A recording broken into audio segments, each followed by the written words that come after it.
All right, interstates right now seem to be clear of any crashes here around the downtown loop, even 440. But when we get to Murfreesboro, we got a crash on the right shoulder, 840 eastbound at New Nashville Highway, Northwest Broad Street. That'll be exit 55. Then in Madison, a crash, Old Hickory Boulevard. That's affecting both east and westbound Old Hickory Boulevard there at Gallatin Pike. And in Bellevue, an injury wreck, Bellevue northbound at Rocky Lane. I'm Ken Weaver.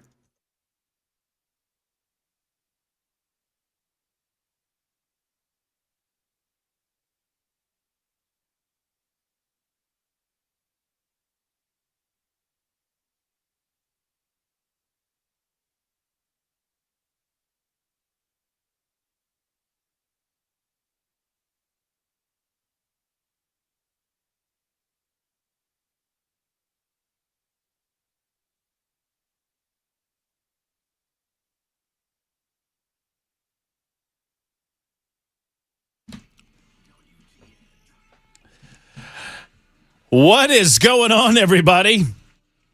Hope you're doing well today on this Monday afternoon. It is August 24. You probably knew that by now. It is the year of our Lord 2026. I certainly hope you knew that by now. My name is Matt Murphy. I hope you knew that too. And for the next 4 hours, we've got the Matt Murphy Radio Show underway for another day and another week. And we're thankful to be here. 4 full hours, 240 minutes. That's our allotment of time. And I hope that every single moment of time that you spend with us is an entertaining and enjoyable one. Thank you for being here. You can participate. I love telephone calls. It is my favorite thing that we do. You can't get that on a podcast, and you don't get it on a lot of other radio shows. But I'm old. Maybe one of these days they'll say, "Boy, that Murphy, he's old school. He still takes telephone calls." But I do. 615-737-9986. And really, Monday through Friday, we take all comers. We call Friday First Amendment Freestyle Friday. But Monday through Friday, we really take all the calls that come in, unless you violate one of the basic rules of the Matt Murphy Radio Show. We've not gone over the basic rules recently. Maybe we should. Rule number 1, call only once per day. Rule number 2, don't be boring. Rule number 3, don't read to me. And if you don't understand why rule number 3 is in place, see rule number 2. Other than that, it's fair game on the phone lines this day and every day. 615-737-9986. If you're the shy type and don't want to call us up and turn a monologue into a dialogue, you're always welcome to hit us up on the super text line, 615-737-9986. Once again, we give those numbers often and as quickly as possible just to keep you on your toes. 615-737-9986. Well, who's messaging me? I just got a message. And no, you are not. Pardon me. I'm mass communicating, and I'm just going to go ahead and respond to that one. What should I put in here, Ken? No, I would put nuh-uh. That's N-U-H.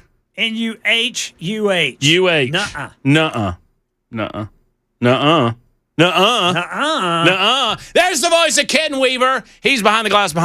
I'm not skipping you on purpose, Jackson. I just got to get to Weaver. Because a lot of folks are, asking about you, Ken. Everything okay? What are we saying? What are we talking about? We are still praying. Okay. And we're hoping for a path to relief soon. That's good. We've got another doctor's appointment tomorrow. That's good. Well, all we said last week is that we're thinking about you and we're thinking about that beautiful wife of yours. And with that doctor's appointment, we will get on our knees in prayer and hope that everything that you need to alleviate that pain is in place for. Thank you, Brother And Murphy.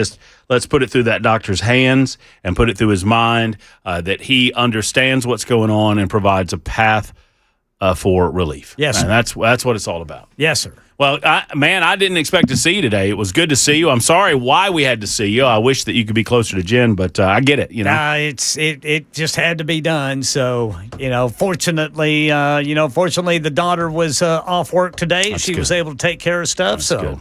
Well, we're thinking about you, and a lot of thoughts and prayers coming your way last week. I hope you felt every single one of them. I really did, and I just want to tell everybody I appreciate it very, very much. Well, we love you, buddy. Now, there's the voice of Ken Weaver. He's back in News Closet B. He gathers headlines for a living, delivers those twice an hour. The straw that stirs the proverbial drink is named Jackson Williams. He's the man of many nicknames. Yes, sir. And he joins the show from time to time to thrill us with his acumen. Hello, Jack. A-C-U-M-E-N. You can look it up later. Hey, Jackson, what's going on? Huh? How was your weekend? Don't spell things to me right before I turn my microphone on. I just decided that I'd go ahead and spell it out because I know you don't know. Was that a swear? No, it wasn't a swear. It's just a word. Acumen. You're allowed to say that? Yeah, you know what you know what I learned? I learned that word from a movie that I think you've seen. Speaking of movies, Matt Murphy Movie Mayhem, or as we're now calling it, Jackson and Matt Murphy Movie Mayhem, or Jam. Hey Ken, you might have missed. I decided we're going to call it the Friday Jam. The Friday Jam. That's Yes, Jackson and Murphy Movie Mayhem. Yes, sir. JAMMM. I like it. Yeah, the Jam. I also had an idea over the weekend, based on the movie that we watched, that sometimes when we get away from politics and talk pop culture, we call it going to the Matt Cave. Yeah. What do you think about that? Going to the Matt Cave. And remember the old Batman TV series, Ken? Yes, sir. When it went,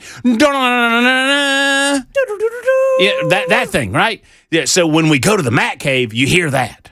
Yes. Matt Man. And occasionally I battle the evil Reaction Jackson. I also thought that Ken would be a good bad guy, and we just call him the Weaver. And that intellectually, Ken never takes a position on it. I was thinking Mr. Woodpecker. That's even better. He's the Weaver in regular life. But then when he puts on his costume, he's the Woodpecker. He's the award-winning newsman by day, the That's right. Woodpecker by night. Oh, what's his costume gonna look? Speaking of Batman, if you want to get a laugh for yourself, go look. I LOL'd. Literally LOL'd when I saw the slide today on YouTube. It's pretty good, Jackson. Ken, have you seen it? I have not seen Go look at it.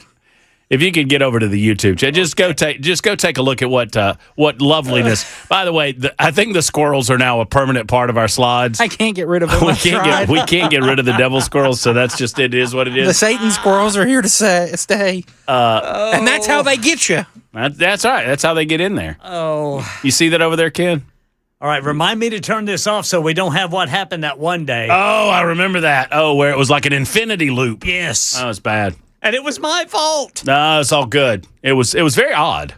Okay, where's it at? Go to YouTube. Yeah, there's YouTube.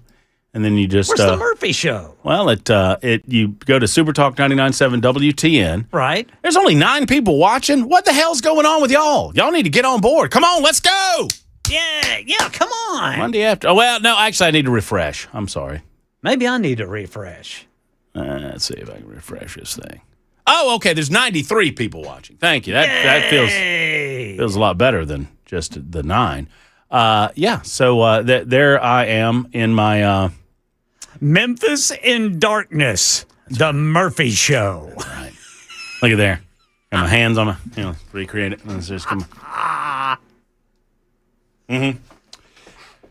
It's that old school Adam West style too. Yes, gotta love that. With the M on the chest. Oh yeah, and my handy utility belt, Ken. So you guys really can't get rid of that squirrel. Yeah, the squirrels. We did the devil squirrels a week or so ago, and they're just hanging around. I don't know. I mean, I can't get rid of them. I've asked to get rid of the devil squirrels, and they won't do it. So we did the little squirrels when I was doing my battle with the squirrels, Ken.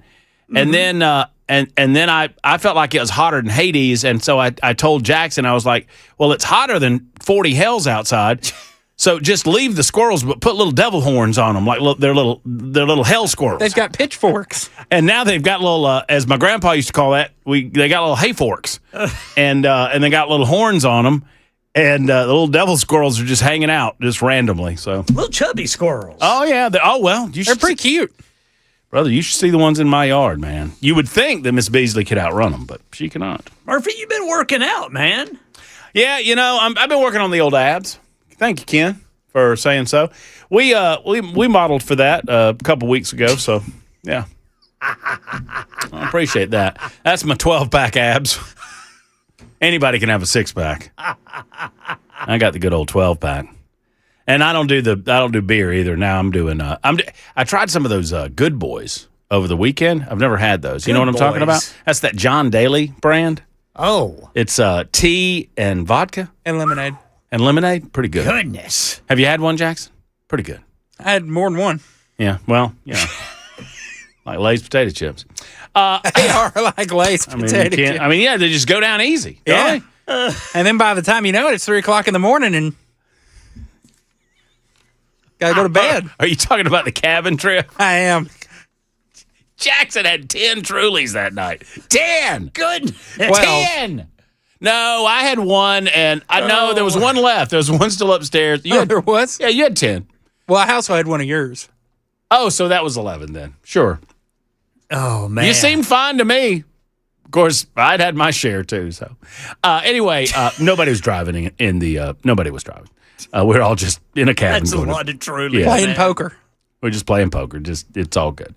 All right, lots to get into. I mean, obviously, the latest on Iran is a big deal, and we need to talk about it. The Secretary of the Treasury, Scott Bessent, held a press conference earlier announcing what were they calling it? The economic D-Day. Yeah, economic D-Day on Iran. You know what it reminded me of?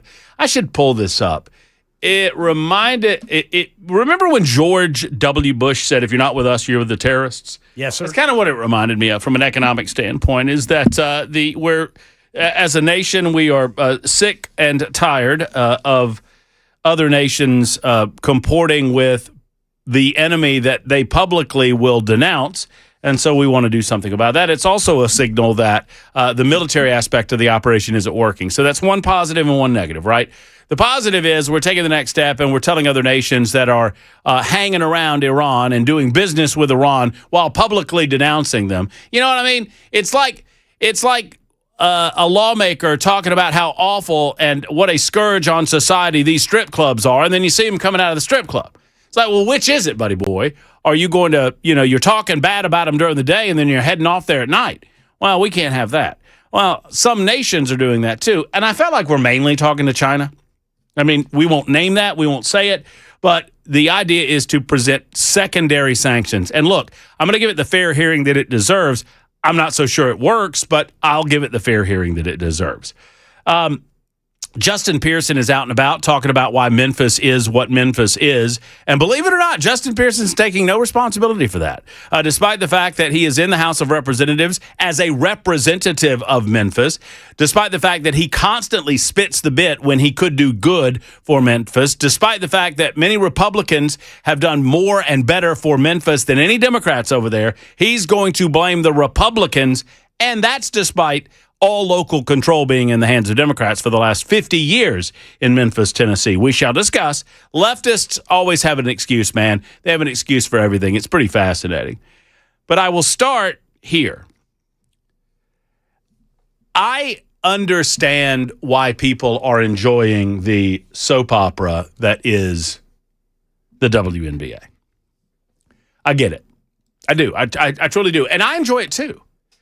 And I could spend the next hour and a half with you, 2 hours. I could spend the next day and a half with you on radio, laughing and joking around and breaking down the insanity of the position of an organization that claims to want more people to watch them, that claims that, they're invested in the future of the league.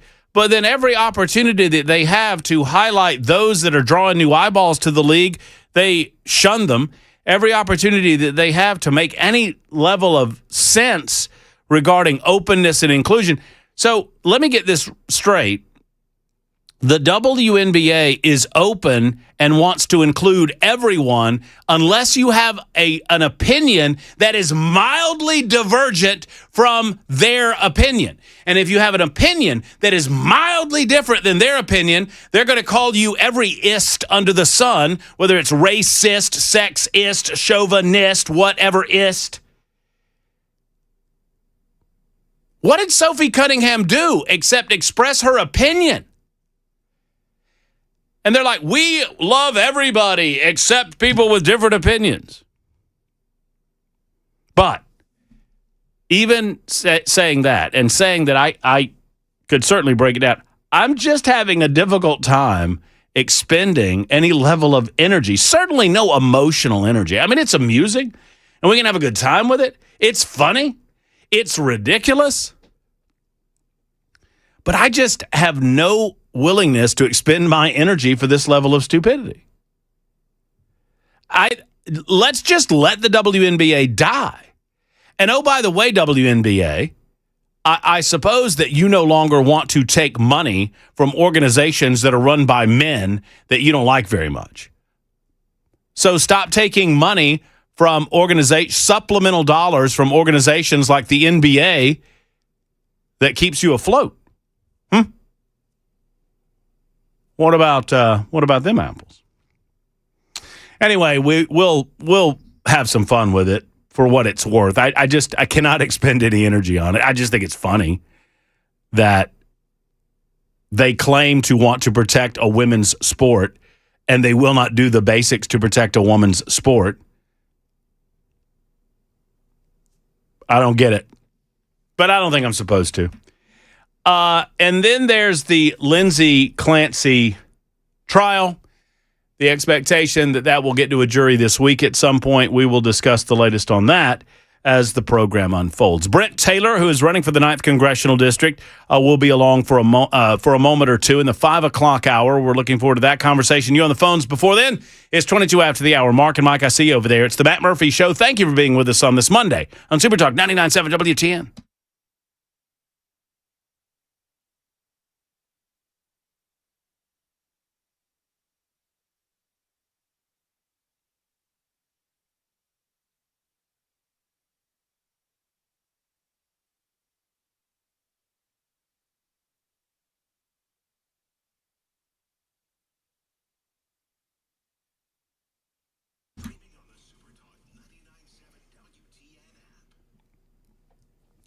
Hello, friends. Matt Murphy for the Tennessee Men's Clinic. The Tennessee Men's Clinic has 4 separate locations to serve you, gentlemen, in a way that's going to help get to the bottom of your issue and help solve what your problem might be. Now, if it's a low energy level, they can help. If you're worried that you're not able to perform in a way that you once were able to perform, they can help. The Tennessee Men's Clinic has those 4 locations, so there are no excuses, men. You get in, and for less than $100, they're happy to go over you. They'll examine you. Their qualified urologist will do so. They'll ask you questions about your situation, whether it's just basic energy levels or a lack of intimacy or an ability, and they'll get to work finding the solution that's right for you. They'll also get a little blood work from you to see what's going on inside of your body. That's what it's all about at the Tennessee Men's Clinic, finding solutions that work. And, gentlemen, getting you back into the game. Don't you want back into the game, men? If you do, call the Tennessee Men's Clinic. Don't trust the imitators. Trust the original, the Tennessee Men's Clinic. With locations in Clarksville, Murfreesboro is the brand new one, the OG in Nashville, and, of course, Cool Springs. 615-208-9090, 208-9090.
Metro Nashville police searching for a suspect vehicle after a deadly drive-by shooting near Pearl-Cone High School, and 44 federal arrests. In Nashville today, we're talking about drug distribution and firearms. Coming up at 3:30 on Super Talk 99.7 WTN. All right, so if I am Matt Man, that's Matt Man. There are several people that are suggesting potentially some alternate personalities for Ken Weaver. We all know how this goes. If you're Matt Man, I'm the Boy Wonder, and Weaver's Alfred. Somebody said, the evil Dr. Beard. Which I kind of liked. The Dream Weaver. I like that, too, where you get into people's dreams. I make you have bad dreams. Make you have bad dreams. But I frankly think the leader in the clubhouse is 7406. Captain Pecker is pretty good. And then he's like a woodpecker. He's like a woodpecker. Yeah. But he carries around hammers. I carry around hammers, but if those don't work, I will whip out a brick. Oh, that's true. You can do a brick. That's true. You know what? I got that wrong. You'd hate Dr. Pecker to whip it out. Whip out that brick, Dr. Pepper. Dr. Pepper. Messed my own joke up. Dadgummit. Anyway, y'all got it. That's who I am. I'm Dr. Pecker. Dr. Pecker. Oh. Can someone please give us an AI of Ken Weaver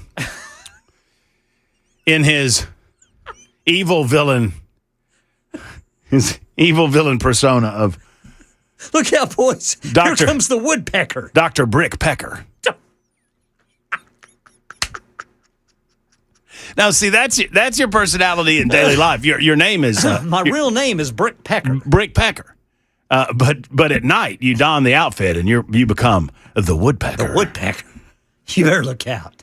I'll give you bad dreams too.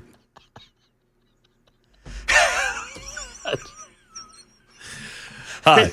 Boys, this could go awry. Hello. I could say what streaming service I believe this television show would be on, but yeah. Hi, my name is Dr. Pecker. Brick Pecker. Good to meet you. What would my unit like? Let's get that shirt off and see what's going on. I'd be shirtless. Yeah, you just of have course you would. You just have one of those lab coats on with your beautiful long beard flowing down right across the chest there. Oh my gosh, nice. That's a good image. That's good. The only thing I can think of better than that is Memphis, Tennessee, and we're going to Memphis, Tennessee in just a moment.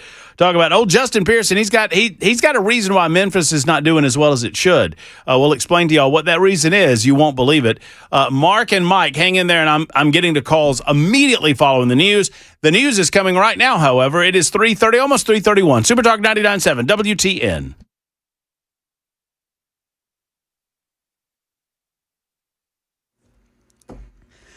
3:30 on the dot. I'm Ken Weaver with your top stories. Got the full forecast coming up in 5 minutes. Metro Police searching for a suspect vehicle after a deadly drive-by shooting near Pearl-Cone High School. Channel 4's Amber Giant with the latest. Police say that shooting happened in this area on 25th Avenue North and Herman Street. They say that shooter was in a white sedan with tinted windows, and they're still looking for that car now. 16-year-old Cameron Frierson was found with multiple gunshot wounds there on Herman Street just after 10:30 Friday night. He was taken to Vanderbilt University Medical Center where he later died.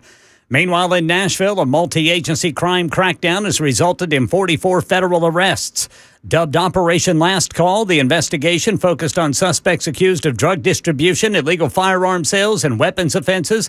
Police Chief John Drake says investigators concentrated on areas with persistent violent crime based on years of crime data that includes Southeast Nashville and Madison. Officials say more than half of those arrested had prior felony convictions. And the Trump administration says they're launching a series of secondary sanctions for countries they say do business with Iran. According to Treasury Secretary Scott Bessent, the U.S. is widening its scope and says President Trump is spearheading conversations with different nations.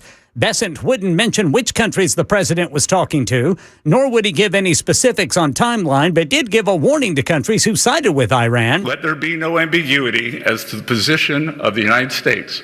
And economic engagement of any kind with this murderous regime will expose those responsible to the full reach of American power. Iran has vowed resistance while China's criticized the effort and pledged to protect its national interests. Countries such as Iraq, Turkey, and India face growing pressure over economic ties to Iran. That's the latest news. Traffic and weather next. I'm Ken Weaver, WTN News.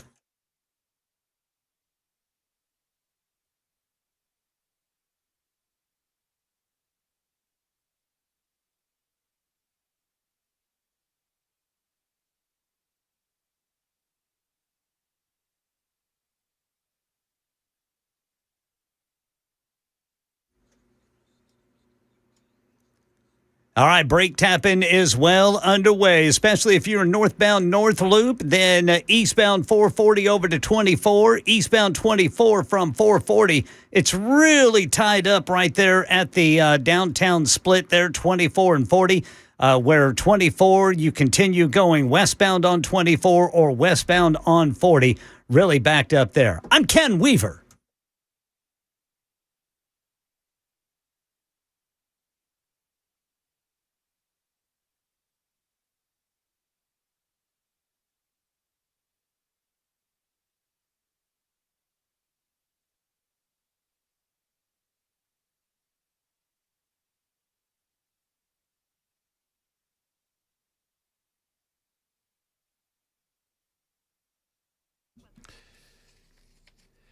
Hello, friends. Matt Murphy for Dickens Turf and Landscape Supply. Folks, go where the pros go, and the pros understand that at Dickens Turf and Landscape Supply, you can mow big lawns in less time with Toro zero-turn riding mowers. I've seen these bad boys in action, and they're really good. They feature Pro DNA, giving you the same cut quality, reliability, and professionalism as the commercial mowers do. You'll have a professional-looking cut lawn with Toro. Toro's unique MyRide suspension system also keeps you comfortable in the roughest terrain all afternoon long. Ask about their great 0% financing offers. You go where the pros go at Dickens Turf and Landscape Supply when you're looking for quality parts, products, and the best advice. Visit the one-stop Toro shop, Dickens Turf and Landscape Supply. They have 7 convenient Middle Tennessee locations: Franklin, Mount Juliet, Hendersonville, Brentwood, Murfreesboro, Bellevue, Nashville. All 7 are ready for you. DickensSupply.com online, DickensSupply.com. Tell them Matt Murphy sent you to Dickens Turf and Landscape Supply.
All right, I think I've officially, whether he likes it or not, I think I'm putting together Ken's comic book. But I figured something out. In Ken, what do we call it? The universe. What do we call that? In Ken's universe or whatever it is. The Super Talk Cinematic Universe. Okay, sure. So Ken is in daily life. He is intrepid newsman Brick Weaver. Brick Weaver is who he is. And he's a newsman. He's a truth teller. But at night he becomes the Pecker. No, he becomes Brickbeard. So this is what I thought. So he's Brickbeard. The evil Dr. Pecker becomes his arch nemesis, the Woodpecker. You see what I'm saying? So the Woodpecker's the bad guy, and Ken's the good guy. He's Who plays the Woodpecker? He's Brickbeard. I don't know yet. I got to figure it. Maybe Jay Harper. I don't know. Maybe Joan. Joan Jones would be a pretty good Woodpecker. Oh my gosh! So because the Woodpecker's the bad guy in the story, according to how old were you, Ken? 8-year-old Ken Weaver. I was 10 years old. 10 years old Ken Weaver. The Woodpecker's the bad guy in the story. We're working on it. We're workshopping it. We'll figure it out. Oh my gosh! I'll We're tell you hoping what. to ink up with Disney for a 3-picture deal. Let me tell you this. Shane, loyal listener Shane, has already presented that outfit with you with the BP on the. That's pretty good. Is that for Brick Pecker? That's for Brick Pecker. Brick Peck. Oh, Brick Pecker. Mm-hmm. Yeah. Although we might have to change some of that around if you're going to be combating the evil Dr. Pecker. Boys, let me tell you something. I'm not going anywhere else. But if I was to go to another radio station sometime and I did traffic for them like I do for us, I'm changing my name to Brick Pecker. You should slip it into one of your reports today and see who notices. I'm Brick Pecker. Please do it. Please. Brick Pecker would make a great name for a news guy. Do it on the ones that go to the other stations and really confuse some people. Just don't mention it. Yeah. I could do it just like this. Oh, yes, we got to slow down over here on 40 eastbound at the South Loop. Oh, well, that is on the South Loop. I'm Brick Pecker. Oh, yeah. What? What did he say his name was? I just imagine a couple driving along. What did that guy say his name was? I think that guy said Brick Pecker. Brake tapping here, northbound South Loop. Northbound 65 to the South Loop. Oh, yes, I'm Brick Pecker. Someone wants to know if in this universe do we have a signal that calls you in the dark of night? Yeah, for you to sound come. of a woodpecker. And one of those little, a little silhouette of like Woody Woodpecker in the night sky. That would be the one that calls you. Let's talk to Mark, who is first up. Mark, what is going on? How are you? Hey, man, I'll be your woodpecker. Yes, sir. Yes, sir. Thank you for taking my call. Appreciate it. Of course. Here's what I was wanting to say. From multimedia sources, it seems to be very divisive out there. What I'm finding on the streets of Nashville when I go downtown and talk to folks, it's not quite that bad as it appears to be. I've had disagreeing conversations with people that are on both sides or different from me, and there's a lot of people out there that can respectfully talk, and it's really refreshing, and it's nice to know. I love Nashville. Yeah, I mean, most people can get through basic conversations. Sadly, what happens with social media platforms, and some would suggest that maybe talk radio is a part of this. I don't think we are necessarily, but that we highlight the fringe elements of any given topic or any given conversation. And so you really get more of the 5% on the extreme sides of any given issue than you do the middle 90%. The middle 90% is a lot more copacetic. They're a lot calmer, and they tend to be a lot more considerate of the other people's views than the extreme 5% on any side of any given issue, is what I would say about that. Yeah, and I agree with you. And another thing that you guys differ from a social media platform is you don't have anonymity. That's exactly say right. who you are, and you are who you are, and anonymity can be dangerous for some people. What I've said for a long time, Mark, and I copyrighted this phrase, so don't steal it from me. Anonymity breeds cruelty. There you go. Anonymity is a breeding ground for cruelty. And if I could change, without unplugging the intraweb, if I had the ability to change anything about the interweb, and I don't, there's nothing that we can do about it, I would change the anonymous nature of it. And it's one of the reasons that on my social media platforms, if you want to take me seriously, or if you want me to take you seriously, you have to let me know, just like your first name. I'm not trying to dox you. I'm not trying to figure out where you are, who you are. I'm not talking to you, Mark. I'm just in general. I need to know who you are. Don't come at me with, a picture of, I don't know, whatever, some anonymous photo, a picture of Sean Connery on your X Machine post, and you call yourself James Bond, and you want me to have a serious conversation with you? I'm not having a serious conversation with someone that is an anonymous troll. I'm just not. So I have fun with those people. Dude, I couldn't agree with you more. And can I tell you 4 things I like to try to live by in a conversation? Let's go. Curiosity without judgment. Mm-hmm. Paint on a canvas of kindness. Okay. Let any party in the conversation pull the ripcord at any time they want. Mm-hmm. They want to be out too deep for them or too hard. That's cool. And leave people feeling better about themselves after you talk to them. Yeah, I try to be better about this. I know that I'm not the best in the world because I have a tendency to be a bit overbearing on my opinions. But I would suggest that people don't necessarily remember. They don't necessarily remember what you say, but they do remember how you made them feel. 100% agree. Yeah, so yeah, that's good. And that's I don't good find advice. you overbearing. I find you. I would bet if you and I sat down face to face, eyeball to eyeball, knee to knee, we could have a really good conversation, and you could stand strong on your opinions, and I bet you would not offend me. Don't touch my knees, though. I won't. Thank you, Mark. Hey, man, I will say all right. I'll see you, buddy. Thank you very much for the telephone call. Mike is next in Mount Pleasant. Hello, Mike. Hey, how you doing, sir? Great. How you? I'm blessed. Good.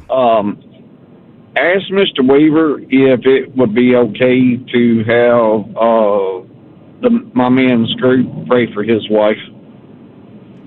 Well, I can ask him. I am certain that that's okay, Mike, but I will. I don't think he's at the microphone right now, but as soon as he gets back, I'll let him know. But I am certain that Ken Weaver would be appreciative of any and all prayers. Yes, sir. Well, before I have to give out somebody's name for a prayer, I always ask for permission first. Yeah, I understand that. But my question is, how is the Socialist Party growing by such large numbers? Right now they're at like 250 or 350,000, and just 3 or 4 years ago they was at like 6,000. Wait. Ask your question again. How is the Socialist Party growing? The Democrat Party? What? The Democrat Socialism Party. That's within the Democratic Party. Sure. Just like a year ago or 2 years ago, it was only like 6,000 people. Now it's like 250 or 300,000 people. Oh, yeah. How is that becoming such a relevant thing?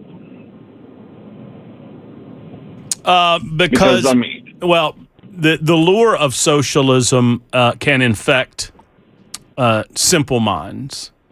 And by simple minds, that doesn't necessarily mean dumb people or unintelligent people. It means perhaps naive people, or those that have not learned a little more about the ways of the world, or those that perhaps are a bit Pollyanna-ish when it comes to how the real world operates. And so these young people who have not experienced real socialism in their lives, they didn't watch the crumbling of the communist Soviet Union.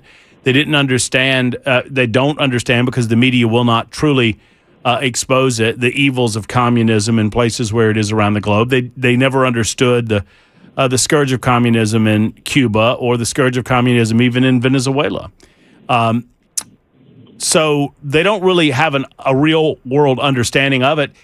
And if I tell you that everyone can live equally and everyone can have everything they want and health care can be free and, a basic universal income is available and you don't have to want for anything and people don't go hungry and people don't go thirsty and people don't go homeless. I mean, all of those things sound wonderful to an uninformed individual. And if you say, I can give you that and no one will be harmed in the process of giving you that, loving, caring people, Mike, would say yes if they don't know any better. And sadly, a lot of these folks don't know any better, that socialism and communism, it always begins with pleasant thoughts. It always is initiated with willing participants who just want to do good. These are called the useful idiots.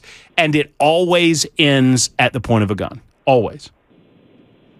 Well, I mean, you're right. Because what happens is, at first, they talk nice and everything, but once they get a hold of it, then they start doing the hierarchy thing and saying, well, you're going to do whatever we tell you to, or we'll just kill you. Right. But, I mean, I just don't understand with the way we have technology where we can learn things very easily, how somebody does not know how socialism truly works is beyond my comprehension. But,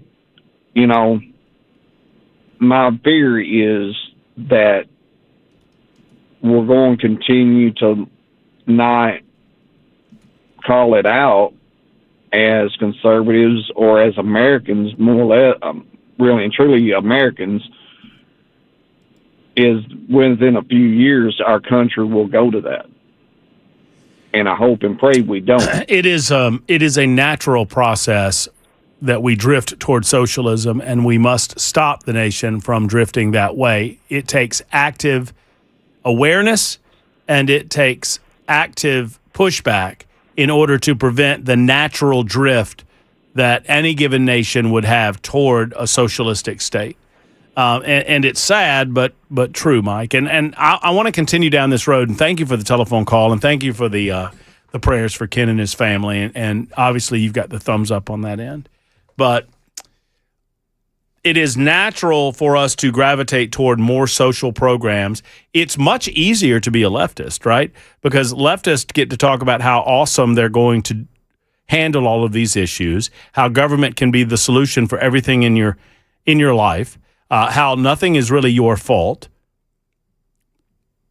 You should bear no responsibility. It's always someone else's fault. They'll always find a boogeyman to blame so as not to blame you. That's the way they get the votes. And they claim that they've got the solution for everyone and everything. But in order to initiate these solutions, they have to go about the business of being mommy and daddy government and protect us from ourselves. And in order to do that, they have to limit our freedoms. That is the safety piece in socialism. And that safety piece involves, restricting your ability to move, restricting your ability to speak, restricting your ability to socialize and associate. And then it goes further than that, and they begin restricting your ability to act in your own self-defense. Well, we can't have the possibility of one of those self-defensive measures getting into the wrong hands, so we need to leave it up to the government to offer up a robust defense of the general population, and you don't need to do that anymore because you can't be trusted. Socialism depends on treating the general population like children, and the government becomes your protectors. At the same time, they expect you to hand willingly over your hard work in the form of money to the socialists themselves so as to divvy it out from each according to their ability, to each according to their need. Well, unfortunately, people will not and do not work hard for the government. And so, well, there's a lot of ways to take it from there, but it doesn't work and it never has worked because those in charge are not truly interested in the needs of the many. And even if they were interested in the needs of the many, even when their intentions are as pure as the wind-driven snow, it doesn't work. Because, as was famously said by Gordon Gekko, greed for lack of a better word, works. Greed is good. And that's true. And I've got any number of Milton Friedman speeches to direct you to if you want to understand more about that. 52 after the hour, Super Talk 99.7 WTN.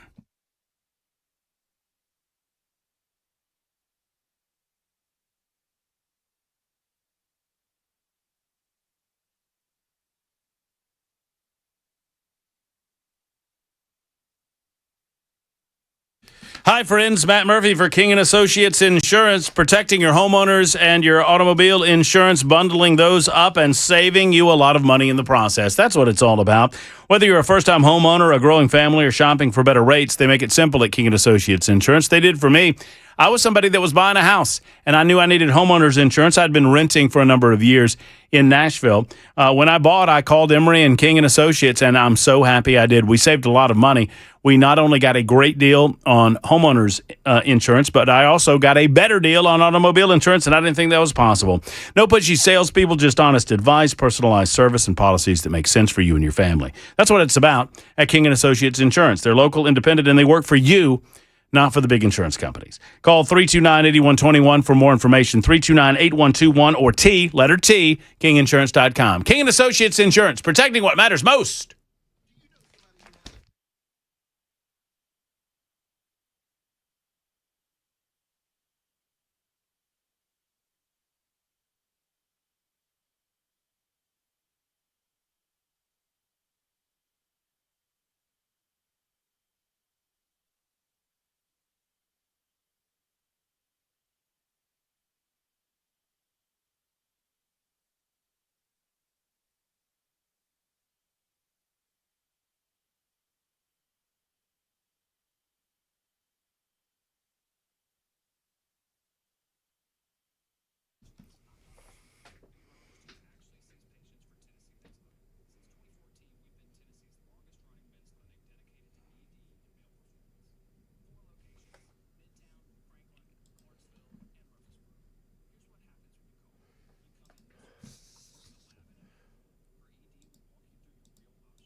Hi, friends. It's Matt Murphy, and on America's 250th birthday, America truly does stand at a crossroads. We were just talking about that. Will we preserve the principles of the Declaration of Independence or fall under the sway of the DSA and socialism? Eagle Forum has announced that its annual Eagle Council, the 54 conference, is being held September 24th through the 26th at the Sheraton Music City Hotel in Nashville, Tennessee. The event will include incredible guest speakers, workshops, leadership training, and discussions on public policy and civic engagement, easy for me to say. America needs educated and motivated citizens, and Eagle Forum has been doing just that, educating and motivating men and women for 54 years. For the first time, they're bringing their conference to Nashville, and we need you to attend.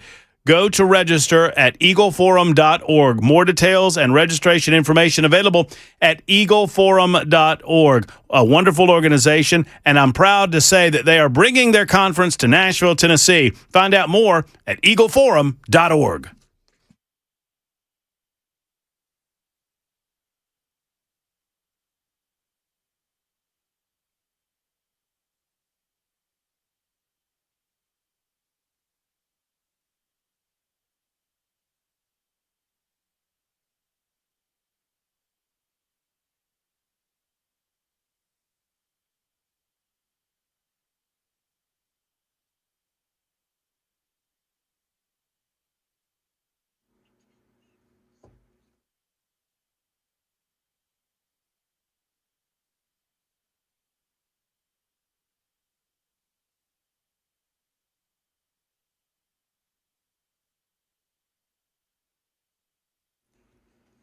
The Trump administration says it has launched economic D-Day on Iran and anybody doing business with Iran. We'll tell you about it at 4 on Super Talk 99.7 WTN.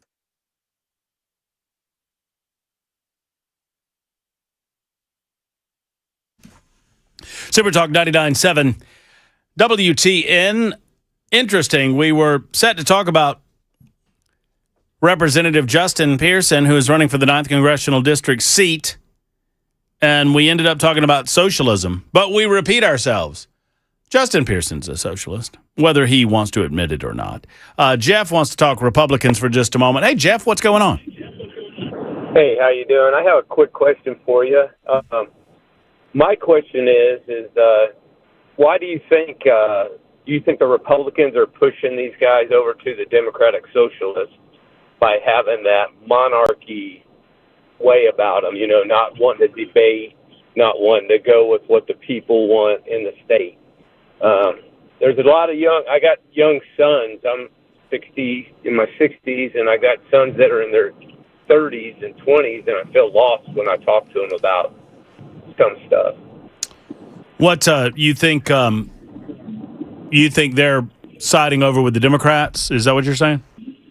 I think they're looking for something different. I don't necessarily know socialist. You know, I'm not I don't agree with that communist or anything like that, but I think that the way the Republicans haven't been able to move the ball forward, you know, you got to switch quarterbacks and stuff. You got to get somebody in there that's a playmaker, and they're not doing it. I mean, you can look at the SAFE Act and say that, but, you know. So if you're asking, I don't know the nature of the question. So are you asking what you can say to your sons, or do you want to know, like, why that is? I think it is human nature for younger people to be more socialist than libertarian or conservative. I think that's just human nature. That you want to believe that you can save other people and you can lift other people out of their situations, and that nothing is really other people's fault. It's a very childish, in my opinion, way of looking at the world. So it's probably a little more natural if you are younger. You mentioned your kids are in their 30s. I don't know that that's necessarily younger. And, you know, I think the mainstream media has done a very good job of casting I'm not a Republican. I'm not a conservative. I'm a libertarian. But I think the mainstream media has done a very, very good job of casting Republicans as mean-spirited people, which isn't true, because it's not mean-spirited to tell you that it's not the government's job to take care of you. It's your job to take care of yourself. But it is very easy for people who have other intentions to cast that as somehow cold-hearted or mean. Right. I heard, I don't know if... Hey, hold your thought, Jeff. I'll get to it on the other side. I don't mean to rush you. I think it's a very intriguing conversation, and I appreciate it. But I've got to get past the news, and the news is happening right now. So, Jeff, we'll finish up your conversation. Kevin will talk to you as well. It's The Murphy Show.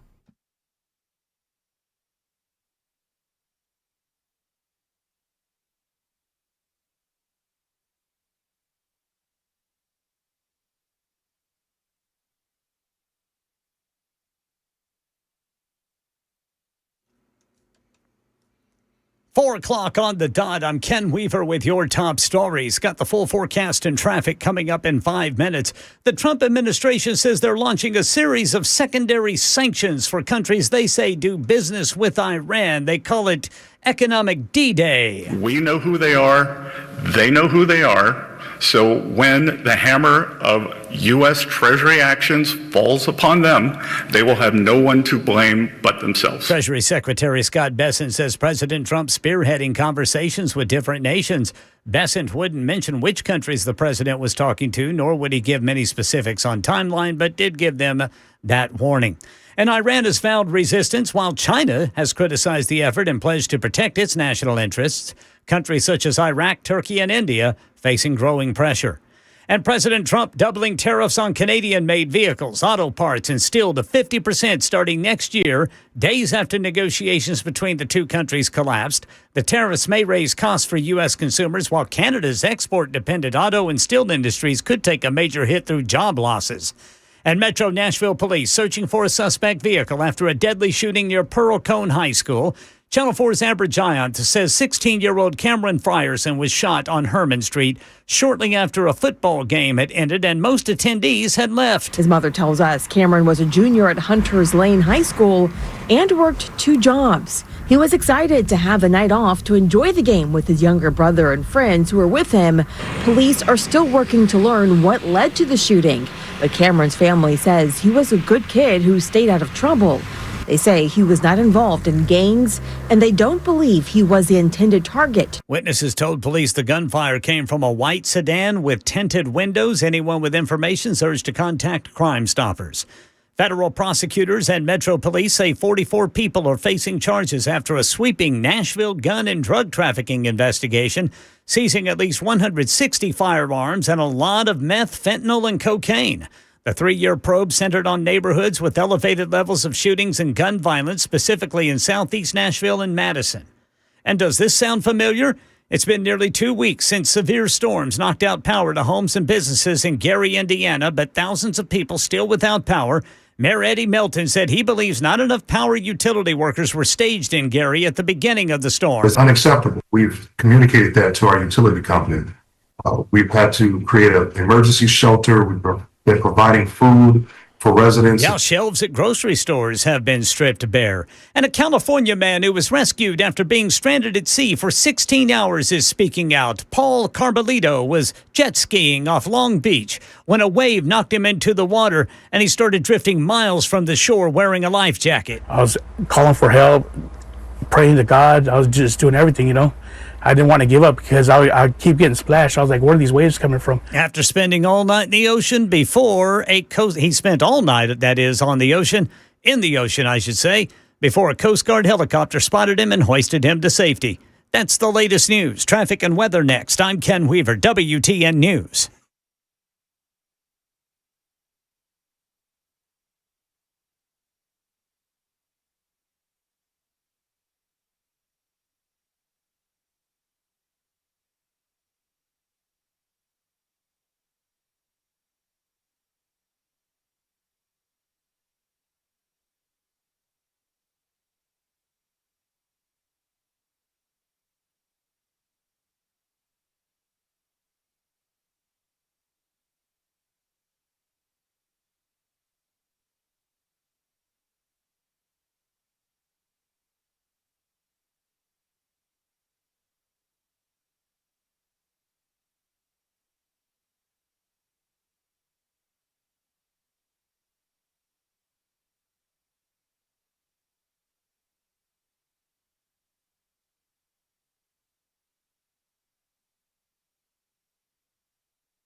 All right, drivers, we've got crashes. First, the Gulch, 40 eastbound at Broadway. In North Nashville, 21st Avenue at Meharry Boulevard. Antioch Pike at Harding Place. Oak Hill, Franklin Pike at Old Hickory Boulevard. Sylvan Park, 40 westbound at White Bridge Pike, Briley Parkway West. Brentwood, 65 northbound right there at Concord Road. Blackman area of Rutherford County, 840 westbound past Veterans. And in Murfreesboro, an accident blocking the right shoulder, 24 westbound past 840. I'm Ken Weaver.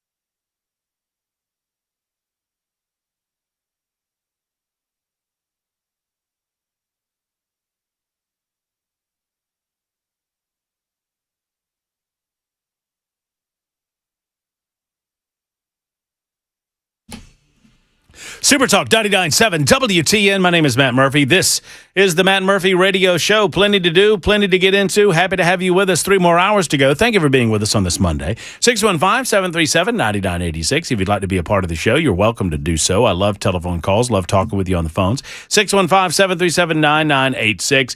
You can also hit us up on the super text line if you are one of the shy types.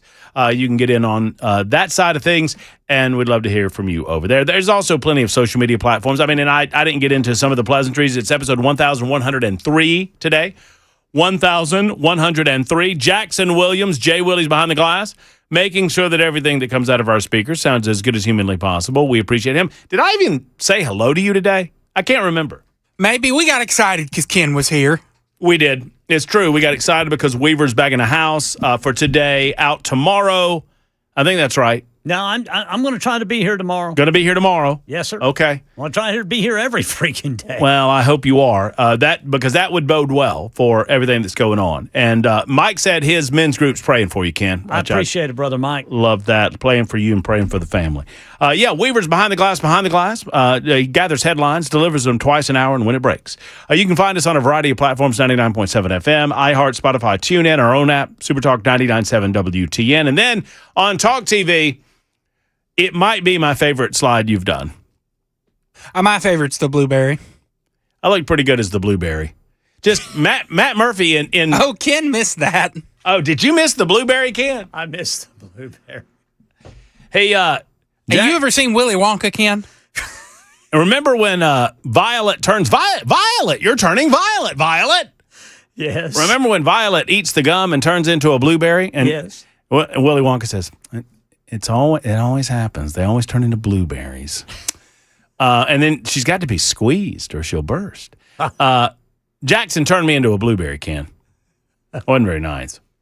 How'd you do that, Brother Jackson? Artistic vision. He said, is the name of the program I use. Hey, AI, turn Matt Murphy into a blueberry. Actually, I think I can read what I told it. Well, today Matt Murphy is. You're Matt Man. I'm Matt Man. Matt Man. Why is it that every Batman talks like that? I don't know why they have to talk like that. Why do they have to talk like this? Well, they're very serious and they're dark characters. I'm trying to hide You want to my hear voice the prompt I gave it? so no one knows that I'm really Bruce Wayne. Yes, Jackson, tell me the prompt. So I took the photo of you from Wednesday when you were in transit hell. And I said, change the theme to a blueberry patch. Make Matt blow up like the blueberry girl from Willy Wonka. Change the caption to remember the revenge of the blueberries. Is that what you did? Yes. I didn't hear it. I'm Batman. Well, we could call you Jackman. But that might take on a little bit of a different turn, though. Like Dr. Brick Pecker. Yeah. Dr. Brick Pecker and the Jackman. And we're fired. I'm unemployed. I'm unemployed. I'm looking for work, and I have my own uniform. Unemployed Batman. Now I'm just thinking of unemployed Batman. Yes, I would like to apply for the cart attendant position. Yes. I'm just imagine Batman in all of his serious splendor with a little orange Home Depot vest on. Yes. You go to aisle 16, and you find the screws on the left. Down at the bottom. My parents died on aisle 16. This voice has a little gravitas. I think they have to talk like that because their noses are being pinched because of that damn mask. Oh. That's pretty good. All right, enough fun. Let's talk socialism. So Justin Pearson has decided that he wants to blame Whitey, basically, for all of Memphis's problems. So Justin Pearson, apparently there were thunderstorms that got pretty bad over the weekend in the Memphis area. And Mr. Pearson said, after a thunderstorm last night, 100,000 households in Memphis are without power. possibly until Thursday. It's 90 degrees outside. Another majority black working class city left in the dark. So Justin Pearson, I don't know if he's trying to throw a rock and hide his hand or what, but are you suggesting that Memphis is being left in the dark strictly because it is a majority black city, sir? That is what I'm going to extrapolate from your comment. So as Memphis fails because of 50 years of leftist control, they blame other people. And when those same, quote, other people try to come in and help, for example, crime or failing schools or whatever, they then start screaming about how white overlords are taking over local control from them. This is all about the grift. It's not about leadership, and it's not about getting the damn power back on. It's about the grift. How wonderful is it to have it both ways like this, where you can use, and I'm just going to go ahead and say it the way that it is, folks, when you can use the color of your skin to protect yourself from any criticism. It's a pretty good grift if you decide to engage in it.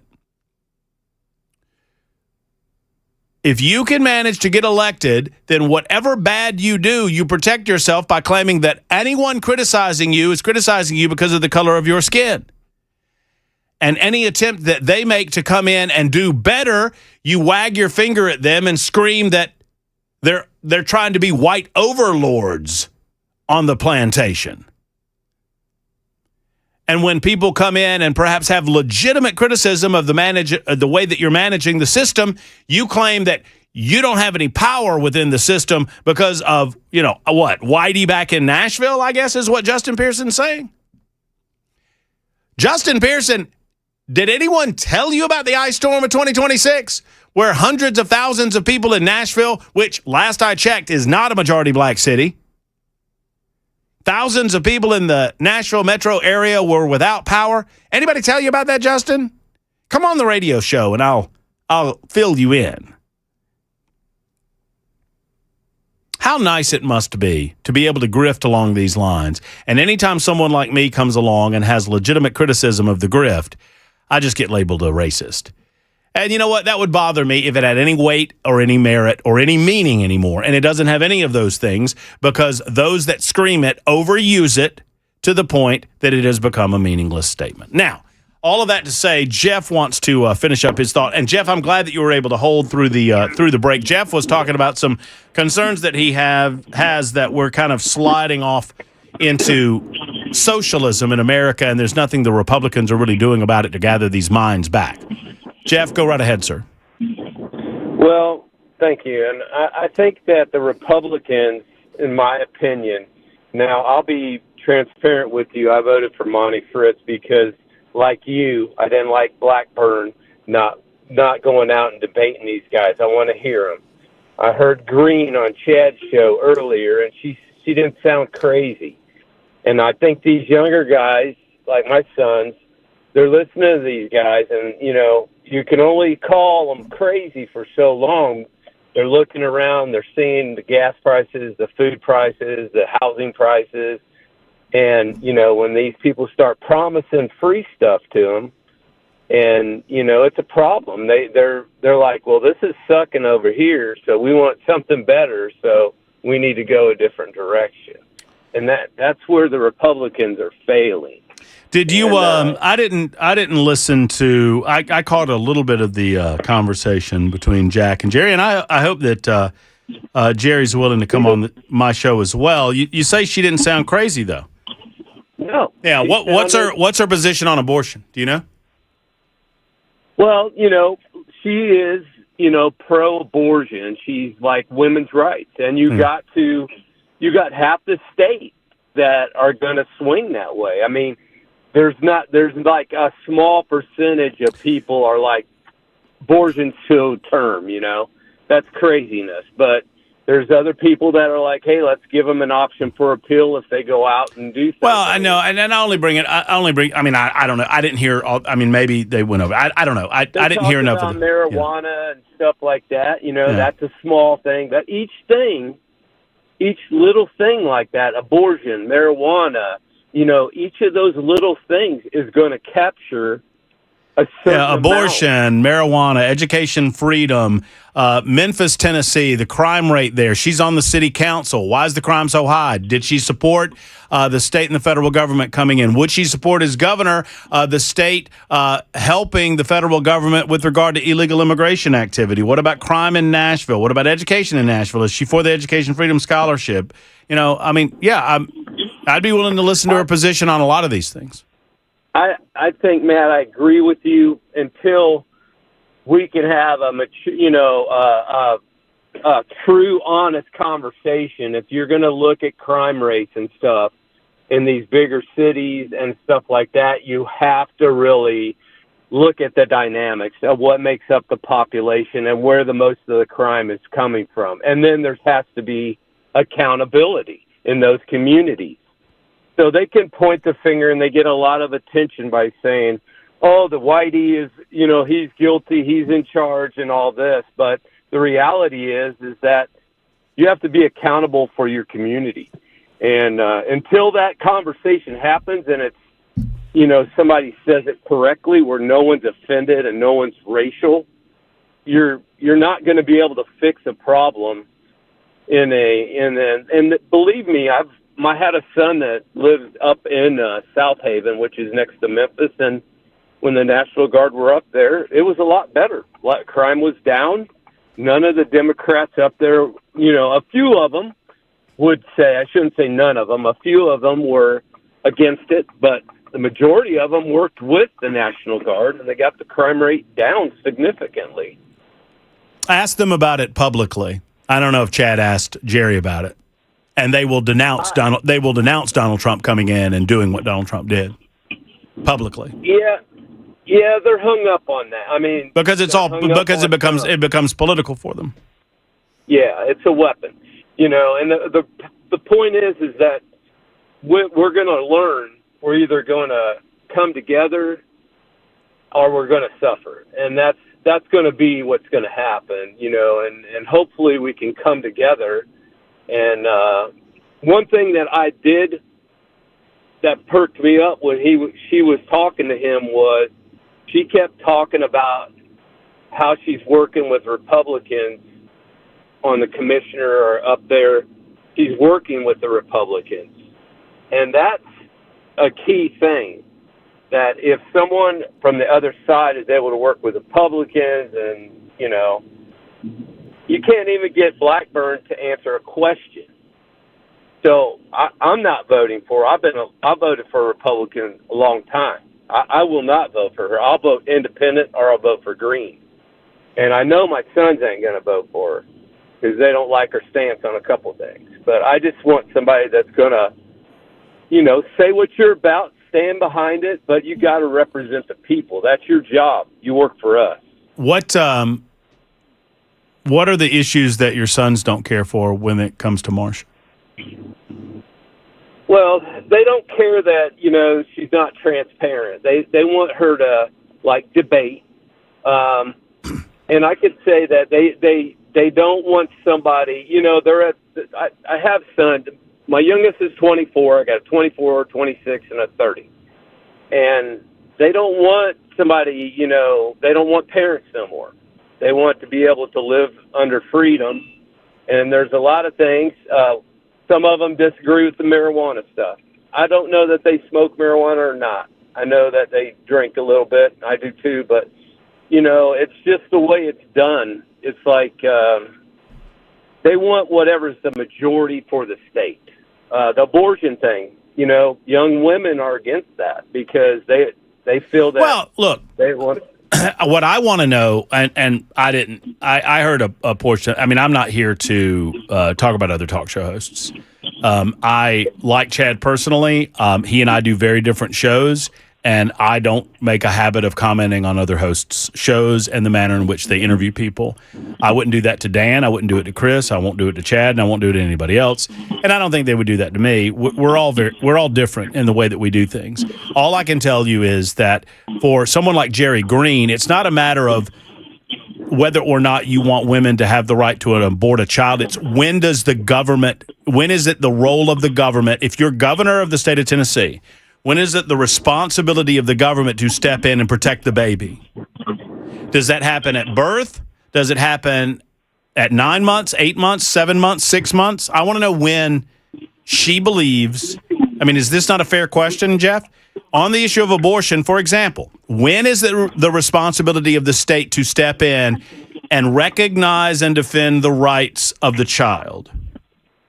Is that a fair question? It's a very fair question, and if that matters, each of us has. Why in the hell wouldn't it matter? Otherwise, what we have going on in Massachusetts will become the norm. I'm not yelling at you, Jeff, but here, the reason that you have so many women defending Lindsay Clancy or whatever her name is in Massachusetts is because we've lost this idea that even my goodness. Hey, Matt. Yeah, I just had this conversation with my wife, and they were on the phone the other day about this, and I told them, I go, you guys are trapped by your algorithms, because I said, we're Christians, why are you saying that she's not? They think it's the husband. The reason they think it's the husband is because there's things that are put out there that he married somebody else after 4 months. He took $1 million GoFundMe account out right after that happened that was set up for her. And that's what they're judging. They're like, well, that's pretty suspicious. It's a fascinating, because I can understand that postpartum depression and postpartum psychosis is real, and I can also condemn the idea of a mother killing her children, right? I do too. All right, so, both of those things can be true. I don't have to deny that postpartum depression, but the vast majority of people that I see talking on television about how postpartum depression is a real thing, and I had postpartum depression, or my friend had postpartum depression, well, none of these people killed their children either. So... Right. I agree with you. What fascinates me is not the legitimate concern and debate that happens, and this is just kind of a microcosm of the broader conversation that you and I are having, Jeff, but what fascinates me is how that turns into support of Lindsay Clancy. There should not be any support. There should either be condemnation because we believe that she understood what she was doing at the time that she did it, or we should pity her for her mental disorder and her mental psychosis and demand that she be locked up for the rest of her life because she's mentally unstable to be in society. What there shouldn't be is some sort of support for Lindsay Clancy, that she is the victim. If anything, she is mentally disturbed, and that's it. Right. And I agree with you 100%. And, these women are my wife and my sisters. They're all getting fed different information than the rational information that we get is that she killed her kids, sent her husband on a chore or something. They're looking at it like, well, it's awful suspicious how he took $1 million and he married a girl 4 months after this happened and all that. And I'm like, you can't judge him on.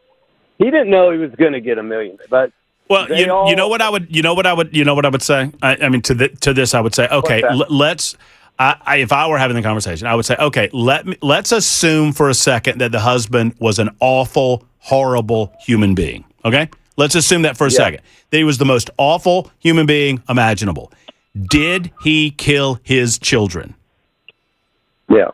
And Matt, that's exactly what I said. I told her, I said, so let's assume that he was having an affair and cheating on her, but did he strangle the children? Did he, did she plan it? Did he go out? Right. And there's so much disinformation. That's what my point is.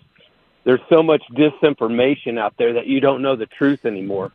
Well, I understand the frustration that Marsha, we got her right after the primary election for 20 minutes, and it was next to impossible to dig as deeply as I wanted to dig with Marsha Blackburn in that conversation. I tried to do as best as I could. We are hopeful that we'll get her for the better part of an hour before the November election cycle happens, and I'm very hopeful that she chooses to stand on a debate stage with Jerry Green because I would very much like to hear the stark contrast between the two on issues like education, on issues like crime, on issues like immigration, on issues like, did I mention education? Education. All of these things matter, and I would love to hear the contrast of ideas. Would you ask, why did she hang up on Chris? I'm sorry? Would you ask, you interviewed her, why she hung up on Chris when he was asking her the questions and she hung up on him? I don't know. Yeah, I did not know that she hung up on Chris. That? Yeah, I'll ask her anything. I mean, verify, because that's what I hear. She hung up when I was listening, and she hung up when he started asking her questions she didn't want to answer.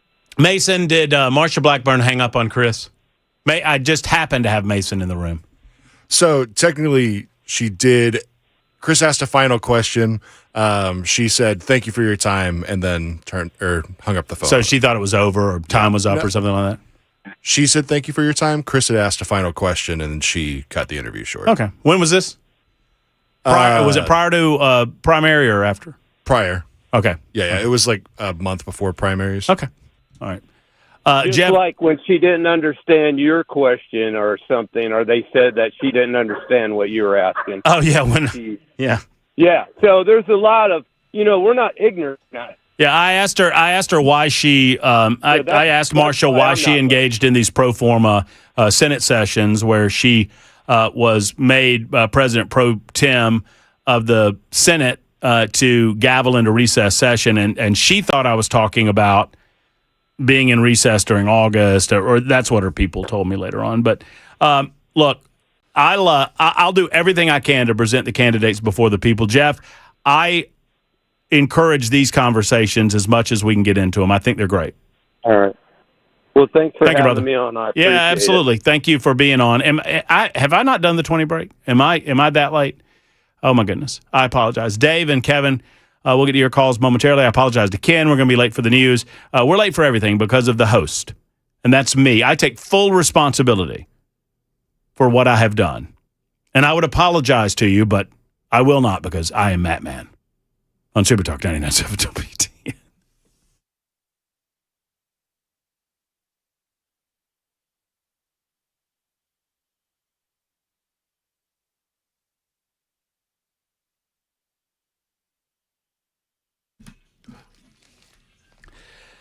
When it comes to your health, wouldn't you rather know what's going on inside of your body than not know? Well, of course you would rather know. And that's where Kraft Body Scan comes in with the TogetherWeScan.com website. You go over there and you sign up for you and your significant other, and you'll get a heart and lung scan for less than $100.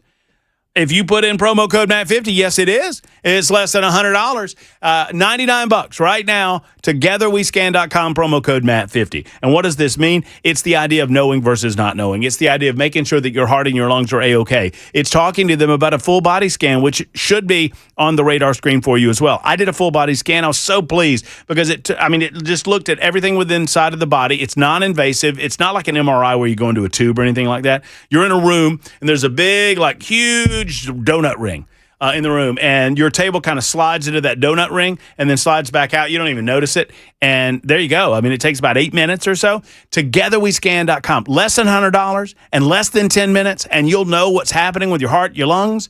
Come on, y'all. This is a no-brainer. TogetherWeScan.com, promo code MAT50, or call 615-436-1000.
We're just lucky to have Genesis Diamonds in and around Middle Tennessee, such a cut above the other places and far and away the leader in the diamond buying industry, the dominant player when it comes to engagement rings and fine jewelry.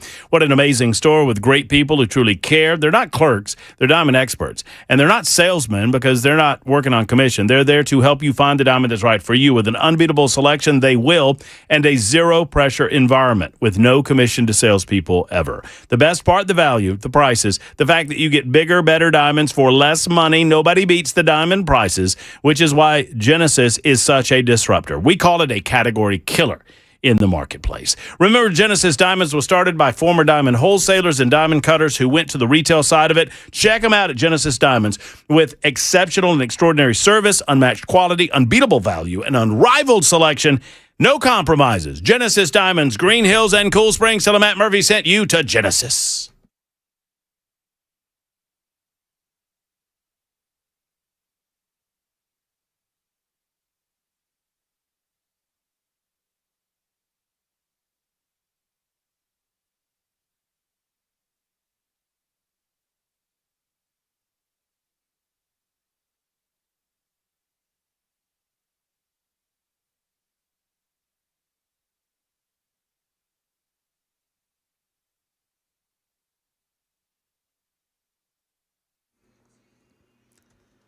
Got the full forecast and traffic in 5 minutes. The Trump administration says they're launching a series of secondary sanctions for countries they say do business with Iran, calling it economic D-Day. I'm not going to set timelines, but we do not have infinite patience here. That's Treasury Secretary Scott Bessent, who says President Trump is spearheading conversations with different nations.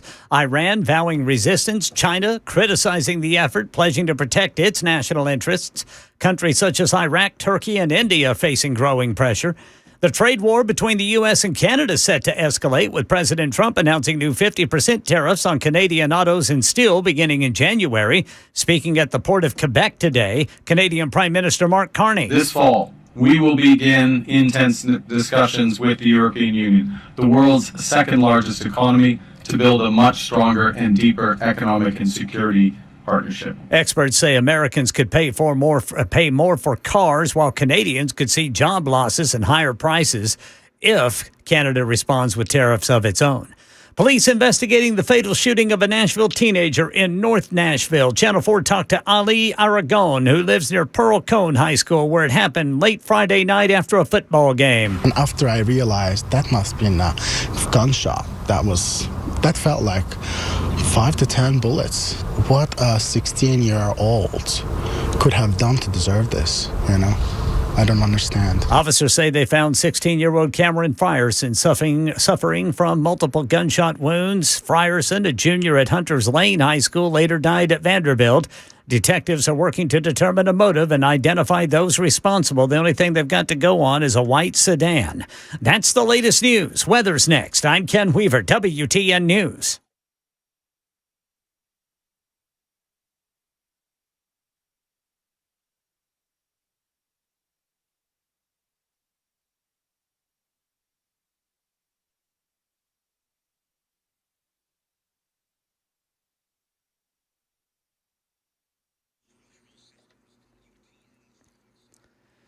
Crashes. We've got Bell Road at Bell Forge Lane, Hickory Hollow Terrace. Then we've got 65 northbound past Concord Road in Brentwood. Bellevue, Highway 70 south at Old Hickory Boulevard. Blackman area of Rutherford County, 840 westbound past Veterans. And in Murfreesboro, a crash. Right shoulder block 24 westbound past 840.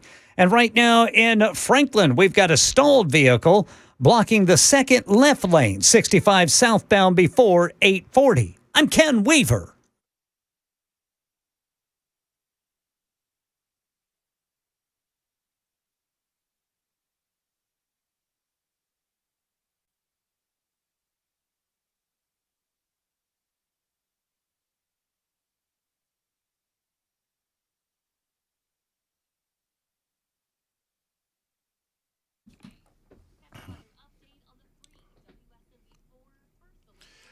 You know, if I were self-serving, and I kind of am, I would tell you that when you go over to the Glock store, whether it's this week or whenever it might be, maybe It's for the Force on Force simunition that's happening on September 19th. Go ahead and pick me up something nice. You know, my birthday's coming up in a week and a day, right? You should probably pick me up something nice at the Glock store, because the Glock store has nice things, accessories and clothing items, and they got their manufacturing division over there. They got the Shoot 270 shooting rooms, never lanes, and then they've got the Force on Force classes happening September 19th, which, let me tell you, if they've not already sold out, they're getting close, and you better get your appointment in there because they have limited class size. This is intense. It's realistic. It's live action. It will get the blood pumping. It'll get the heart rate up. And it is, if you're looking for more than just, shooting downrange, right? If you're looking for more than just shooting at targets, this is the key for you, because it gives you a realistic scenario that's not just all fun and games. This is serious stuff, because you're trying to visualize and you're trying to kind of mentally approach this as if it is a real life scenario. They'll help you. Don't worry about it. They'll feed you baby birds, but only 15 slots are available for each class, 9:30 and 2 o'clock on Saturday, September 19th. So go to glockstore.com/FOF. glockstore.com/FOF for Force on Force at the Glock store.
Dr. Catherine Beckman has heard from many of you, which is a wonderful thing, right? She was telling me this just the other day. She said, Matt, many of your listeners are calling me. We're scheduling appointments. I'm so excited. And I'm excited too, because Dr. Beckman's doing something that no one else is doing in our community. She is focusing exclusively on an issue that many of you probably think is just something that you have to live with for the rest of your life. That's your dry, itchy, irritated eyes. Constant dry eyes can be not just an irritant, they can be debilitating for people. And for some of you, maybe it's getting worse and you feel like you just have to live with it. No, you do not. This is called ocular surface disease. It can be remedied. Dr. Beckman has the prescription, if you will, for success. Tell them I sent you when you make the call to 629-230-3161. Join the hundreds, if not thousands, of other people that have made the decision to do something about their dry eyes. If it is debilitating you and you're tired of the constant need for eye drops or whatever it might be, 629-230-3161 or BeckmanDryEyeInstitute.com.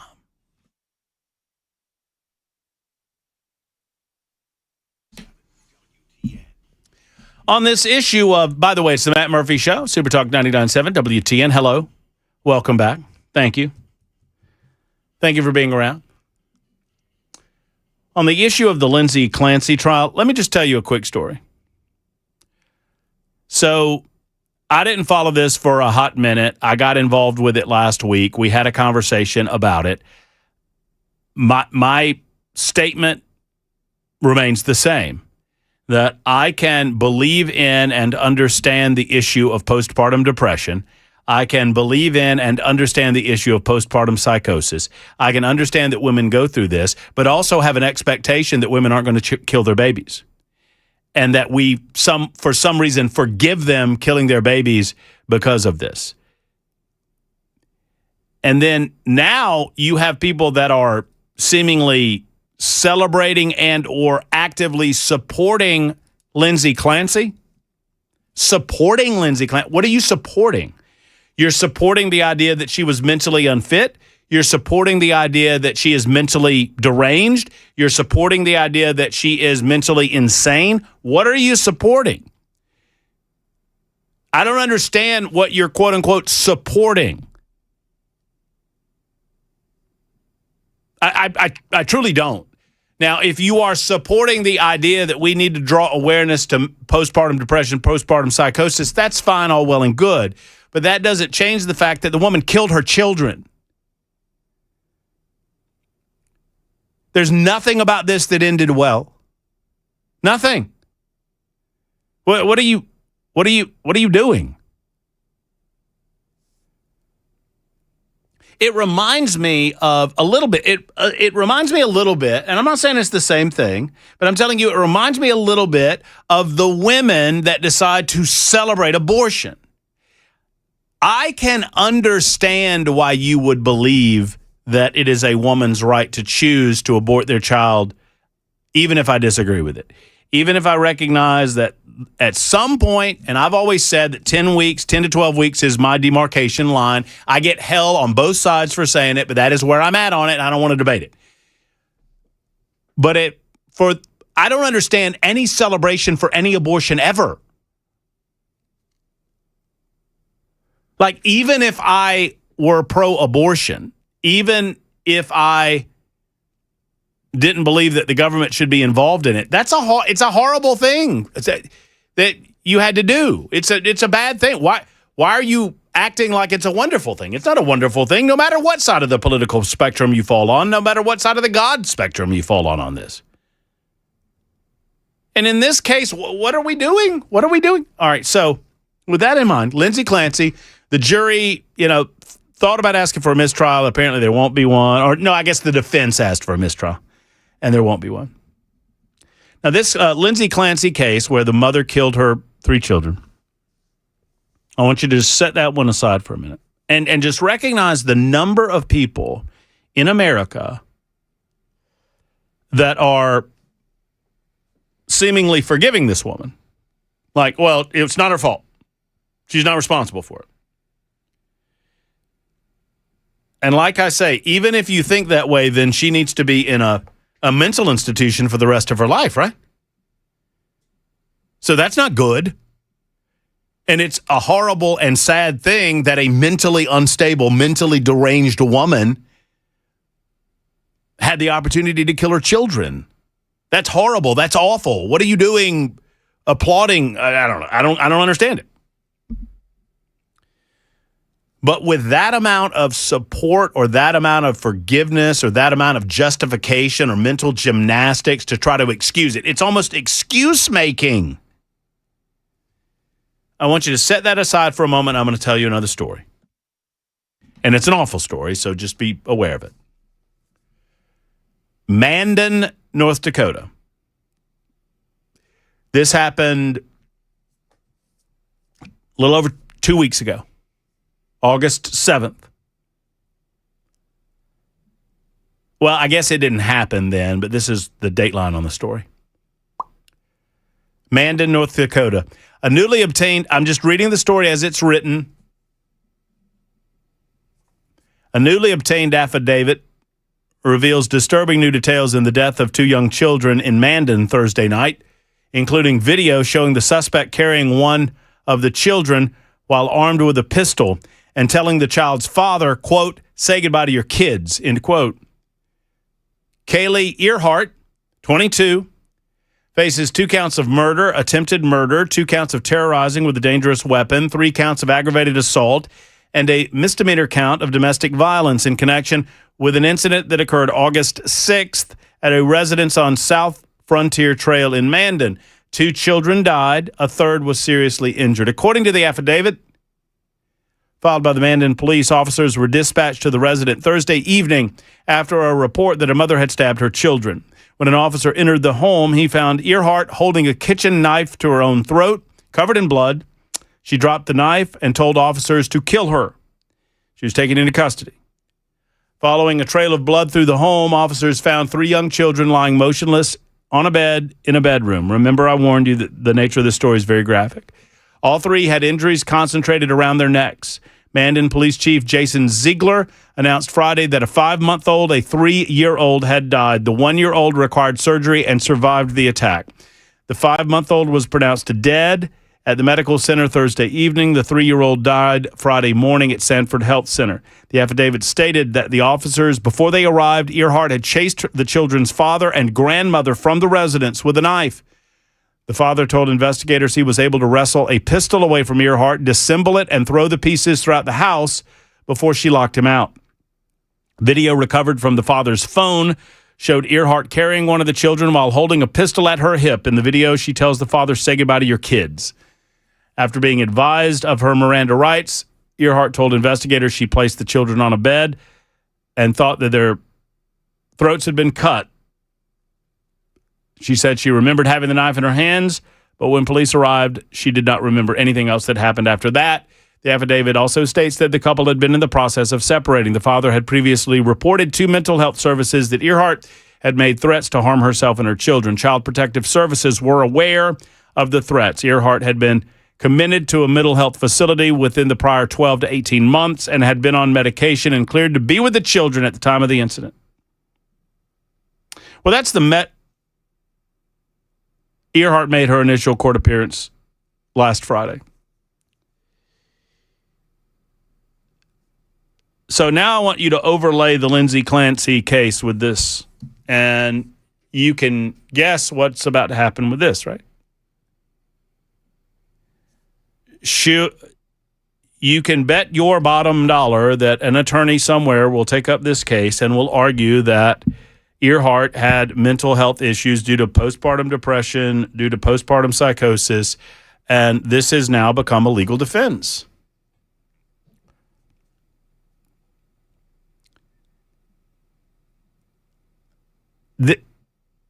This level of mental gymnastics to excuse the behavior, I understand if you have mental issues. I understand that postpartum depression is a thing. I also understand that as a grown person, you have a responsibility to understand it and get the help that you need, or to demand that your children be removed from your presence until such time as you can, or someone around you have that ability as well. And sadly, it seems like people in this case tried to do so and were unable to do so.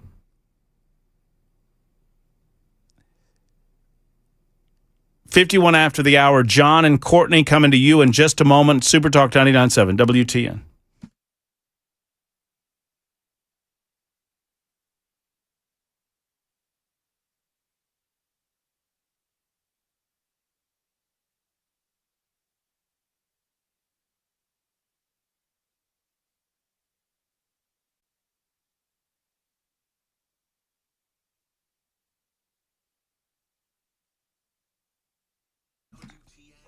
Hello, friends. Matt Murphy for U.S. Pest. J.K. Erica Brister. U.S. Pest. Synonymous with love of country. You'll see the big American flags flying over their billboards. You see the American flag flying in the background when U.S. Pest, as a sponsor of this television show. If you go to the television side of things on YouTube and whatnot, you'll see the colors of America, red, white, and blue. Those are also the colors of U.S. Pest because they love this country. And they don't like communism very much at U.S. Pest, which is one of the reasons I would suggest they hate bugs so much, because bugs are little communists. They want to get into your home. They want to steal your things. They want to eat your things. They want to hang out at your house. And J.K. and Erica Brister create a barrier where they don't allow that to happen. They keep the communists out and keep your house bug free. I know people who've allowed the spiders to take over. These are not people that you want to trust with the levels of pest control. I mean, you've just got to take care of it, folks. You got to get a handle on it. And call U.S. Pest today. Allow them to handle the bugs. I know that we want to protect our homes from fire and protect our homes from prowlers. Do you want to protect your home from bugs? You should. USPest.com. That's USPest.com or 590-1260. 590-1260.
And the Trump administration launches what they call Economic D-Day on Iran and anyone doing business with Iran. We got these stories and more at 5 on Super Talk 99.7 WTN. Super Talk 99.7 WTN. It is the Matt Murphy Radio Show. Pleased you've decided to join us 57 after the hour. Almost halfway home already. News coming up at the top of the hour. I can't be late for that. I cannot be late for that. You'll try. I'm so sorry, Ken. That's okay, Brother Murphy. Ken, if I talk long enough, you can do the 5:30 newscast at like 6:05 and then go home. You know what I mean? I'm so sorry. It's okay, Brother Murphy. I don't need You're getting into good conversations. Getting into it, brother. I'm just I'm doing my thing. John is next up. Hey, John, how are you? Hey, man, I'll try to make it quick so you can get to your newscast. So I'm in law enforcement, and my perspective on it, I feel postpartum depression is a big deal. We can support the person by understanding what she may be going through, but it doesn't excuse her from the atrocities she had committed. When I was young, right out of high school, me and my wife got married and had our first child.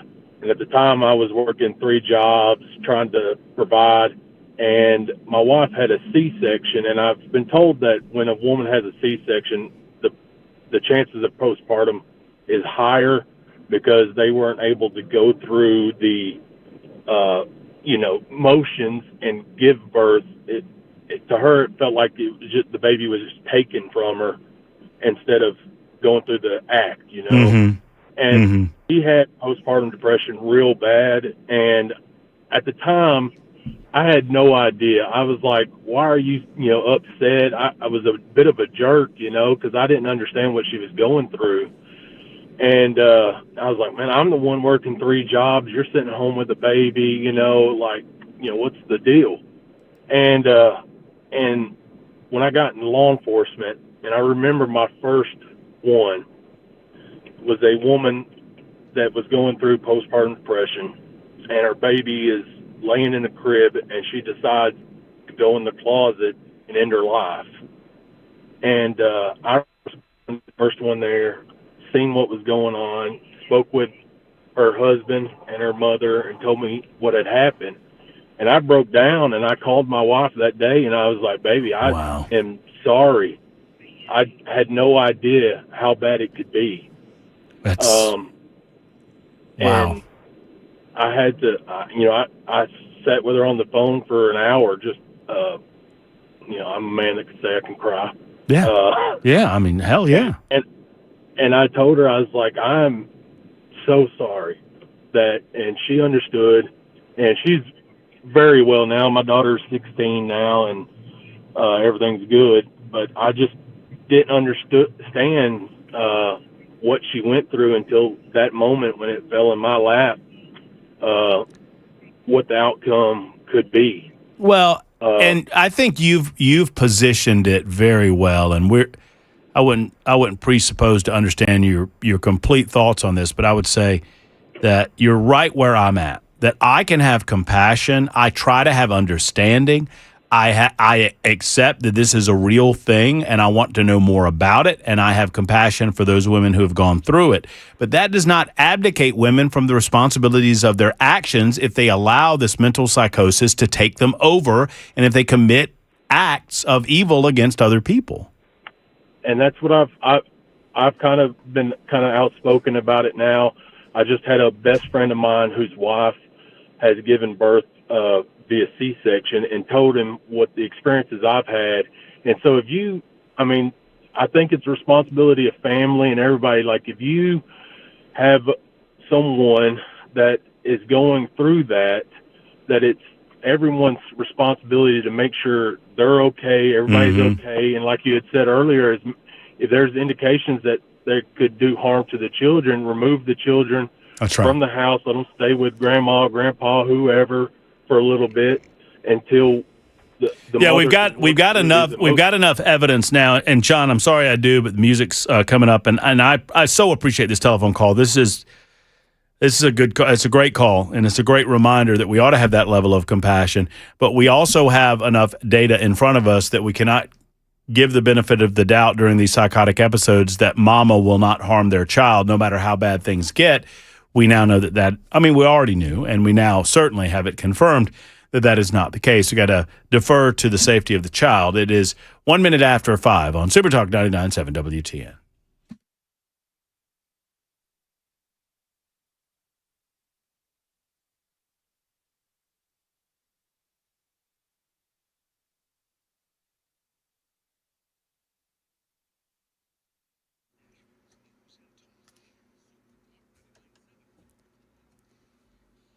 I'm Ken Weaver with your top stories. Got the full forecast and traffic coming up in 5 minutes.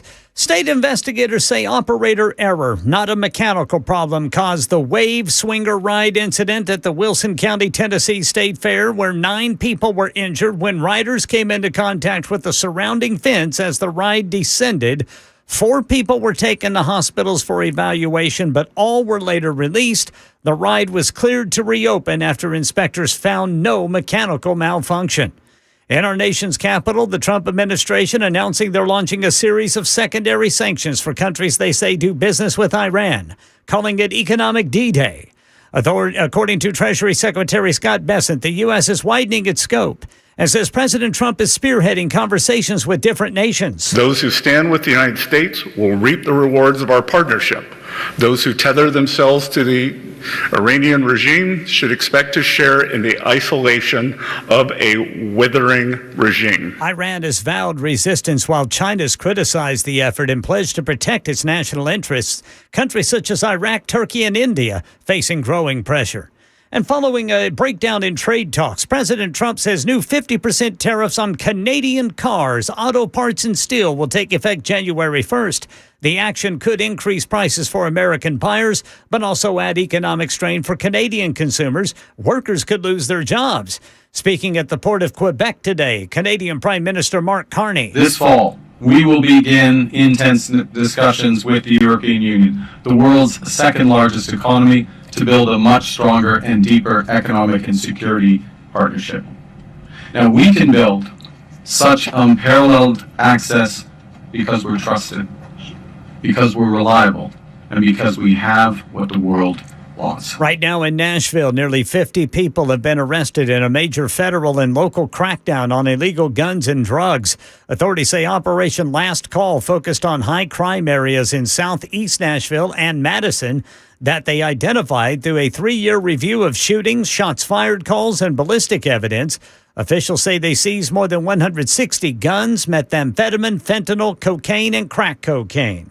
And Channel 4's Amber Giant says the search is on for a suspect in the fatal shooting of a teenager at Herman Street and 25th Avenue North late Friday night. Police say they're following a few developments connected to the fatal shooting of 16-year-old Cameron Frierson. Cameron's mother says he was a junior at Hunters Lane High School and was with his younger brother and friends attending a football game at Pearl Cone High School on Friday night. Police say Cameron was in a parking lot near the school after the game when a shooter in a white sedan with tinted windows opened fire, hitting Cameron multiple times. Frierson's family says he never got into trouble. He was not involved in gangs. He worked 2 jobs, and they do not believe he was the intended target.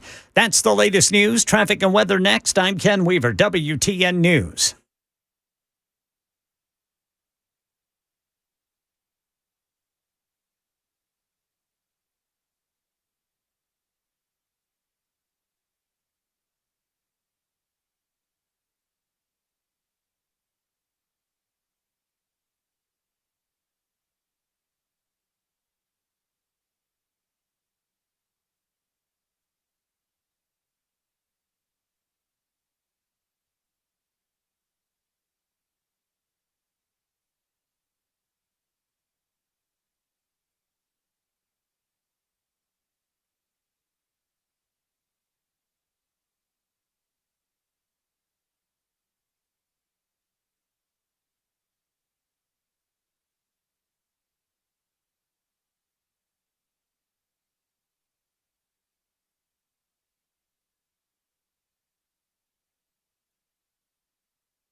Franklin, we've got a stalled vehicle blocking the second left lane of 65 southbound before 840. In Nashville, we've just picked up a crash, Old Hickory Boulevard west of Zermatt Avenue.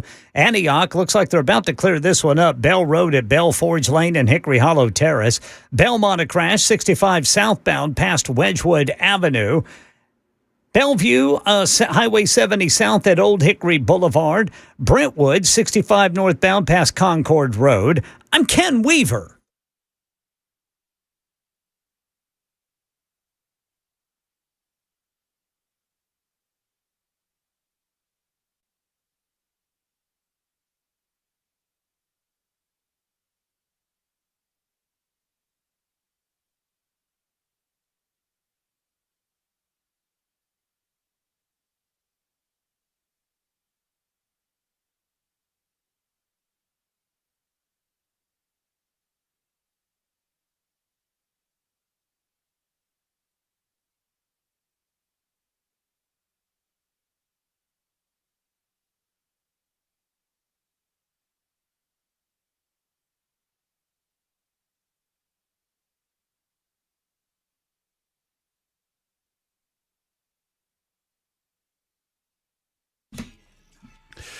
Super Talk 99.7 WTN. My name is Matt Murphy, and this is the Matt Murphy Radio Show. Please do you've decided to join us. Thank you for your time today. We'll be speaking with Senator Brent Taylor coming up in just a moment. He is a candidate for Congress in District Number 9. That is on the way in just moments from now. This on the heels, his competition in Congressional District Number 9 is Justin Pearson. And Representative Pearson seems to be blaming everyone but local officials regarding a thunderstorm that went through the area over the weekend. A lot of households in the Memphis area remain without power. And Justin Pearson wrote on social media platform X, after a thunderstorm last night, 100,000 households in Memphis are without power. This is August 23, so yesterday at around 2:51. So this is a thunderstorm that happened Saturday night into Sunday morning. After a thunderstorm last night, 100,000 households in Memphis are without power, possibly until Thursday. It's 90 degrees outside. A majority black working class city left in the dark. Well, the power company that I don't understand what he's implying, but sadly, so often it is the case when you fail in leadership, you choose to blame others, and you do so, in Justin Pearson's case, in a way that shields you from criticism because of the color of your skin. And that's unfortunate, but it is a reality that we have to face with Justin Pearson as a representative and as a candidate. Speaking of candidates, congressional candidate in District Number 9, a good friend of the show, Brent Taylor, joins us. He is senator from over in that Memphis area, and he's on with us right now. Hey, Brent, how are you? What's going on, Matt? How are you? I'm doing great. We haven't spoken to you. I guess we talked to you just after the election. How you been doing? You still canvassing the district and talking to folks? I tell you what, I am in Williamson County today. I had meetings set up here. I'm headed back to Memphis even as we speak. So what do you know about, your political opponent is somehow accusing, I don't know what vague accusation he's leveling on social media, but he said a thunderstorm has left many without power, and I'm certain that you've heard about this at least. And he went on to say a majority black working class city, that's Memphis, left in the dark. Any response to that, Brent? Well, first of all, my opponent, as you know, he is nuttier than a porta potty at a peanut festival, and those types of comments just merely prove it. And, I have been in communication with Memphis Light, Gas, and Water, Doug McGowan, the president. I've been in communication with the mayor's office. And, real leadership works to figure out how we can support those who are doing the work of restoring power. And this was the 7th largest storm in terms of outages in MLGW's history. And I've worked to make sure that see what Light, Gas, and Water needs to make sure that they can get critical systems back up, like water, wastewater pump stations, hospitals, and other services that are vital to the welfare of citizens. Is making sure substation equipment's up, and that the large impact of customers that they're taking out big blocks of customers next to try to get as many people on. So, we're working hard to make sure that the folks who are actually doing the work have the support that they need. Well, and one of the things that I did before, I went any further than his comments was to look up Memphis Light, Gas, and Water and look up the leadership of this organization. And his suggestion that the color of anyone's skin has anything to do with it, all you have to do is look at the Board of Commissioners with MLGW. And I don't know these folks. I don't know if they do a good job, bad job, because I'm not over there. But I know this, that there's a lot of diversity on that board. There's several African Americans on that board. And for Justin Pearson to suggest that color has anything to do with this, all you got to do is look at the leadership of the organization that's charged with the duty of getting the power back on to see that it's ridiculous. Well, I'll take it even further than that, Matt. Memphis Light, Gas, and Water is a wholly owned subsidiary of the city of Memphis. The Memphis mayor, who is black, appoints all of the commissioners on the Memphis Light, Gas, and Water Board, and they all have to be approved by the city council, which is majority black. And so, look, as I said, the guy's butter has slipped off his biscuit because he is trying to blame an act of God, a storm that came through and knocked out power to a large swath of Shelby County. He's trying to make that a racial issue. And look, I guess that's true because if you go back and look at some of his public statements, he is actually on video saying that Jesus was black and that Jesus was gay. And for anybody to think that, has to think that somehow this power outage targeted black people. Well, and he's somehow trying to compare it to Gary, Indiana. I guess maybe he's got no refuge when it comes to talking about crime, when it comes to talking about things that he's done in a positive way for the community that he currently serves, especially as he tries to run for Congress, because he's running around blaming everybody else for everything. Well, it's just gross to blame this on race. That's right. When there are people suffering, the last thing people need to hear is somebody playing the race card, and it just goes to show you he's devoid of any ideas. It's all about identity politics. And that's why he is in that same vein as AOC and Bernie Sanders and Ayanna Pressley and Ilhan Omar. It's all about identity politics and to try to blame a storm that took power out for a lot of Memphians, to try to blame that on race. Like I said, it's just gross.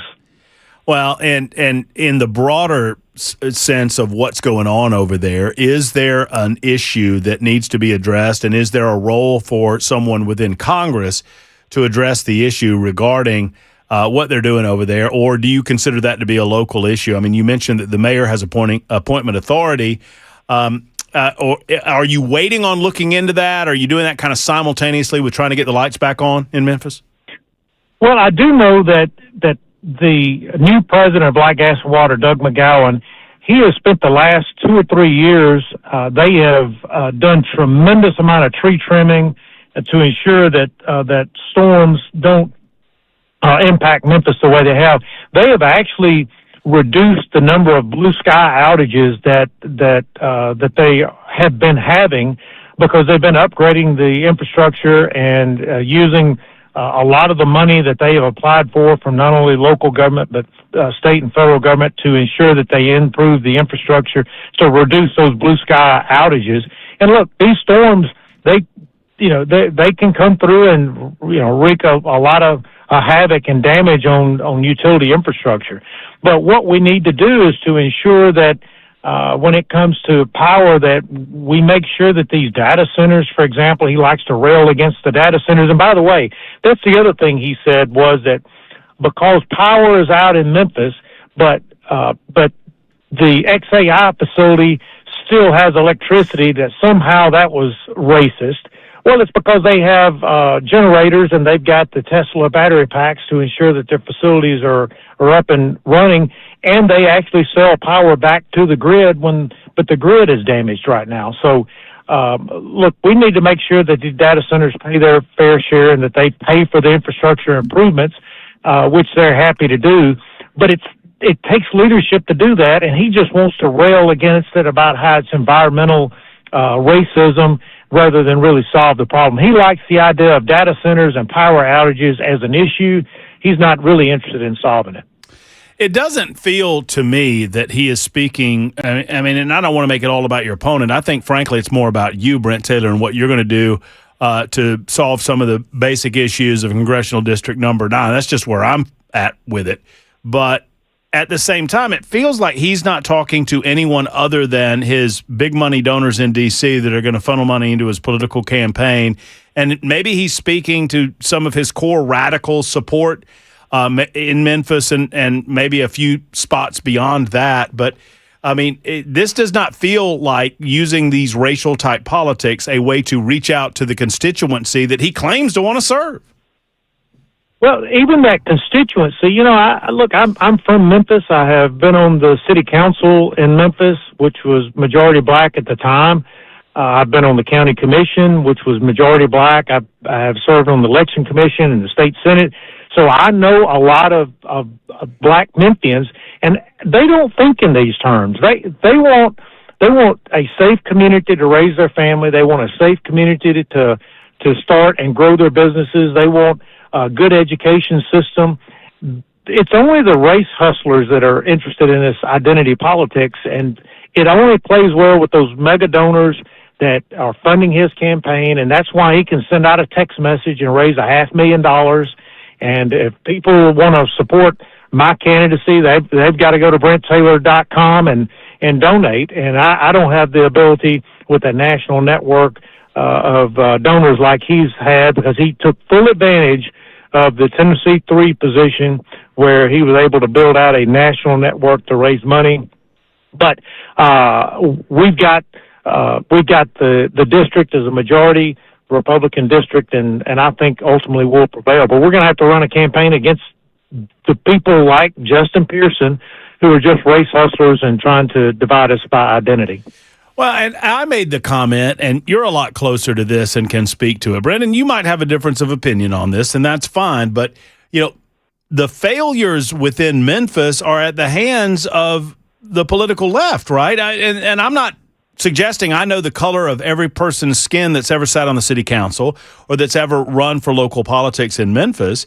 But, you know, Justin Pearson can blame other people all he wants, and he can blame people in Nashville or blame people in Washington, D.C. all he wants.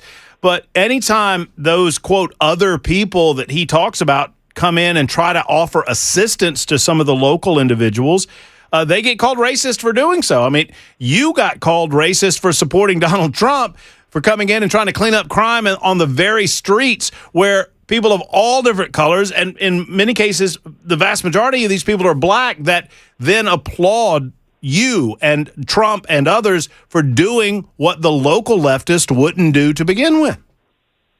Well, that's right. If you look at all the blue cities all across the country, that's where all the crime is. And if you take a lot of these communities that people are fleeing, they're all cities that are run by the Democrats. Right. And Justin Pearson, he plays into that, and he is in the state house. You know, he's just about railing against everything. It's all performative, and that's why in the legislature he has passed 0 bills. He couldn't pass gas in the legislature, and otherwise, you look at my record where I've actually got a record of getting bills passed that impact Tennesseans. I think this November, Matt, I think people are going to choose competence over chaos, reasonable over radical, and common sense over communism. Well, I agree with that, too. I think in November, you're exactly right. And obviously, you're canvassing District Number 9. You're listening to the people that are concerned about issues like affordability. I mean, is that a buzzword? I feel like it's the new buzz. We used to call it inflation. Now it's called affordability. I spoke to Marsha Blackburn, though, and she claimed that it was the number one issue that she's hearing about on the campaign trail. Are you hearing the same? And what can you do in Congress to help if this is the number one issue? It is the number one issue. I hear it a lot, Matt, and I think the thing that we can do the most is a couple of things. One, it would be helpful if we could wrap up the issue in Iran, where we can keep the Strait of Hormuz open and keep oil coming, so we can lower the cost of oil and fuel. But the other thing that we need to do is we need to tackle this immigration once and for all, because the ones that are here illegally, we need to send them back to where they came from. And quite frankly, we probably need a pause on legal immigration, because we have more foreign-born nationals in this country today than we've ever had. And all of this mass migration that we've had, it raises the cost of everything except wages. It depresses wages. It increases the housing costs. It increases just the daily staples that people have to survive. When they go to the store, they're paying more because there's more demand, and when there's more demand, the price goes up. And until we can have a pause in legal immigration, deal with illegal immigration, allow Americans' wages to catch up with inflation, that's how we deal with the affordability crisis. Senator, would you agree? I mean, I've called, I'm not trying to pin you down on specifics, but we're talking something like a 3-year moratorium on all non-emergency immigration into America, that kind of thing?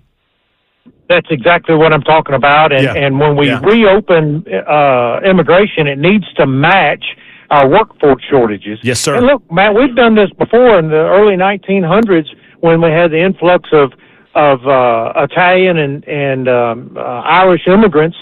They put a pause on immigration that really lasted until the 1960s. And I think we need the same type thing of putting a pause on that immigration, on non-emergency immigration. And look, if a industry can prove that they need the workers and that they're qualified workers, then we can have that conversation. But this mass migration is what's causing a lot of our affordability issues here in Tennessee and in the country. I love it. Brent, thank you for popping on and talking to us a little about the sad storms that went through and the power outages. While I wrap up with you, do you have an idea about where we are in terms of those outages? I know we have listeners over there. They're a little bit out of our coverage area on the radio, but we have a lot of listeners on Spotify, iHeart, TuneIn. Is there any expectation that we'll get a handle on this in the next several days, or are we expecting weeks? What are we thinking over there? Yeah, of course. As I said, I've been in constant communication with Memphis Light, Gas, and Water and with the mayor's office, and they are anticipating having everyone fully restored by Thursday. Okay. That's the goal, and they have crews from outside the area that are assisting them in getting the power restored to as many people as possible, as quickly as possible. Senator, thank you for being on with us. Come by and see us very soon. We'll talk again. Take care. Matt, I appreciate you. Yes, Thanks. sir. Absolutely. There's Brent Taylor joining us for a few moments. We'll sit down and talk more in depth with him about national debt issues and some of the other national issues that he'll tackle as a congressman. But I was very interested and curious in his thoughts on some of the racial nonsense coming out of the mouth of Justin Pearson, which is all Justin Pearson knows we should come to expect it. It is 25 after on Super Talk 99.7 WTN.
Got the full forecast and traffic coming up in 5 minutes, and we have an update to that incident involving the ride that injured people at the fair in Wilson County. The Tennessee Department of Labor and Workforce Development says operator error was responsible, injuring 9 people, 4 of whom had to go to the hospital with non-life-threatening injuries. They've all since been released.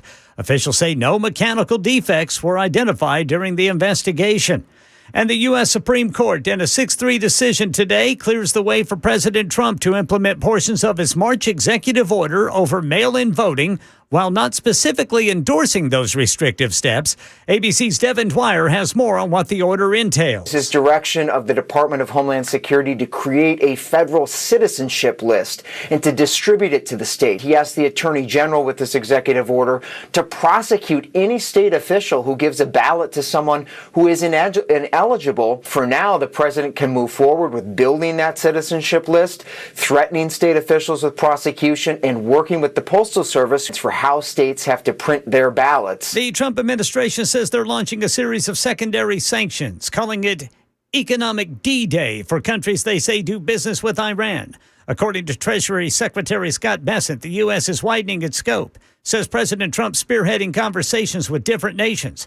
Bessent wouldn't mention which countries the president was talking to, nor would he give many specifics on timeline, but did give a warning to countries who sided with Iran. Let there be no ambiguity as to the position of the United States. And economic engagement of any kind with this murderous regime will expose those responsible to the full reach of American power. Iran vowing resistance, China criticizing the effort, pledging to protect its national interests. Countries such as Iraq, Turkey, and India face growing pressure. That's the latest news. Traffic and weather next. I'm Ken Weaver, WTN News.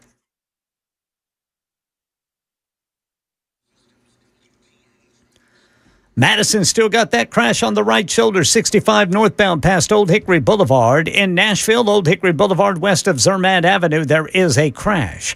Belmont area, crash, 65 southbound past Wedgwood. In Laverne, a crash, Murfreesboro Pike west of Laverne Couchville Pike. In Bellevue, a crash, Highway 70 south at Old Hickory Boulevard. I'm Ken Weaver.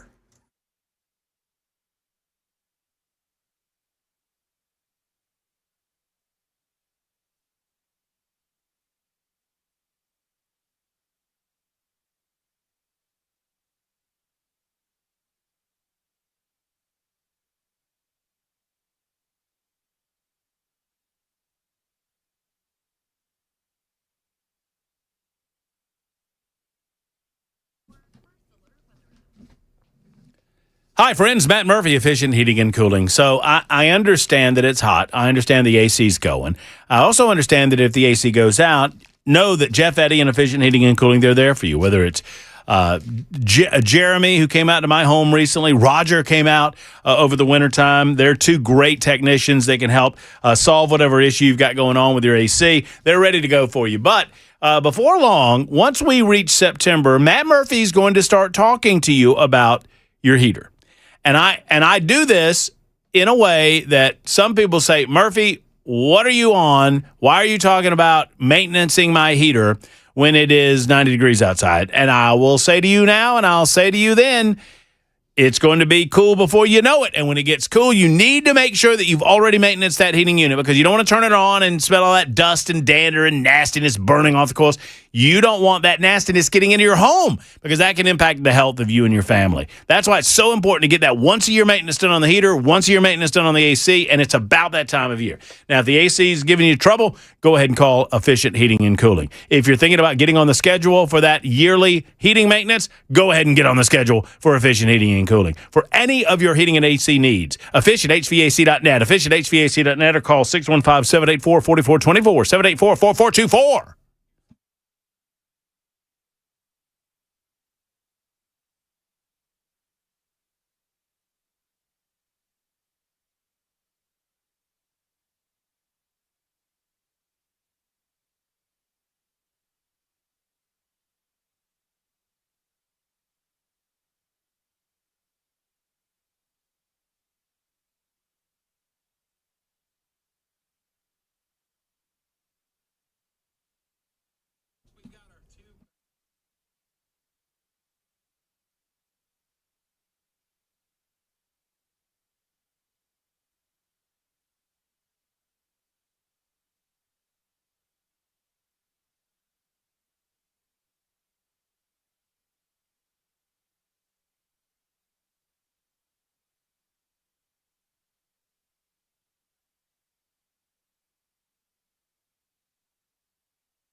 I do not understand why Dan Bongino calls me bro in that promo. Don't understand it. But, there's some things that I'll never understand. But I understand this. If you're in pain, it can be life-altering and in some cases just absolutely life-shattering. Because in some cases, the pain is debilitating and will not go away, whether it's in your shoulders, your back, your neck, your hips, your knees, your elbows, your back. Did I mention your back and your back and your back? Friends, the Wellness Institute of Nashville is all business when it comes to your pain. Now, we have a good time with them. They sponsor Nincompoops in the News. We're about to do that. And we have a good time with Dr. Mitchell and his team. They're good people. They're fine folks. But they're also very serious about eliminating your pain. And they do it every single day with new patients.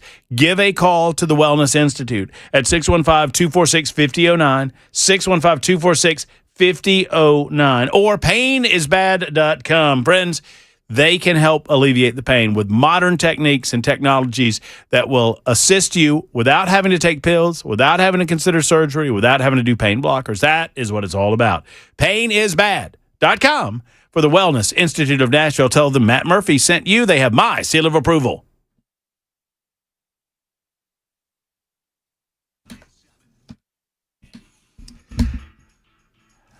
Super Talk 99.7 W10. Let me do my Dr. Brick Pecker impersonation. Super Talk. 99.7 WTN. Super Talk. I'm Brick Pecker. Hey, guys, before we get to Nincompoops, after Nincompoops, I've got two of our favorite callers on the line ready to go. All right, Ken, I've got the seminar caller. Oh, fella. That fella. He uses different names all the time, but we know him as the seminar caller. He changed his YouTube channel to the seminar caller. Well, there we go. And didn't give us any credit for doing so, but whatever. Yeah. So we got that guy on, and we got Mike from Old Hickory. And I think that we should put them both on the line at the same time and have them talk to each other. Oh, yes. Yes. We can have Mike and the seminar caller discuss things with each other. Mike's going to tear him up. I think Mike will destroy the seminar caller. I do. I believe that. I believe in Mike. And mainly it's because he's our local man. Our local man against this New Jersey fella, this Yankee, coming in here, thinking he's going to talk down to us Southerners. You got another thing coming, buddy boy. Not on Brick Pecker's watch. Dr. Brick Pecker. Dr. Brick Pecker. Hello, Dr. Brick Pecker. How are you? That sounds like a bad start of a bad adult movie. Jackson, hit the music, please. Thank you. Nincompoops in the news. That's right, ladies and gentlemen. Ken Weaver has delivered on the news headlines. You know what the headlines say. Matt Murphy, he has opined on said same. Jackson Williams has sat there and looked pretty. Now, it's time to dig a bit deeper. Go all across the volunteer state of Tennessee, all through these 50 United States of America. Nay, the globe. Nay, the globe. Nay, the globe. Where we find these nincompoops, we present them to you. You get to vote. Ken? Yes, sir. I know you had a rough week last week.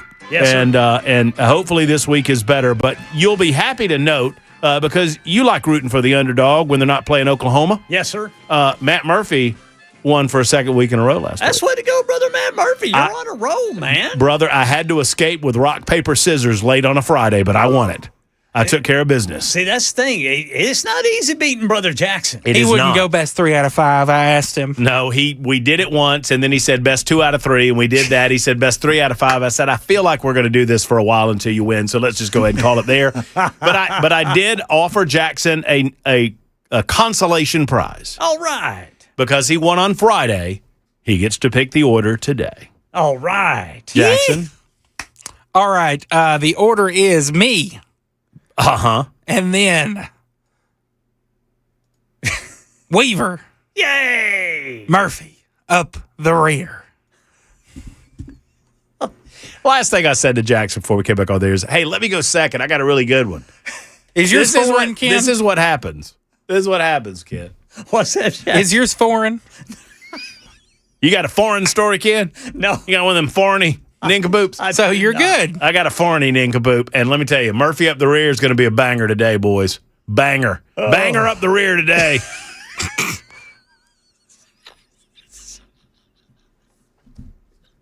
I'm going to be at Wendy's. Jackson, I'm so sorry. I got a banger of a story. Y'all have heard the phrase, right? It's a banger of a story. It's a banger of the story. Maybe not say that. And then Jackson says, when you're last, you're bringing up the rear. And so you see what? Jackson, just go right ahead, please. Okay. This is out of East Palestine, Ohio. Okay.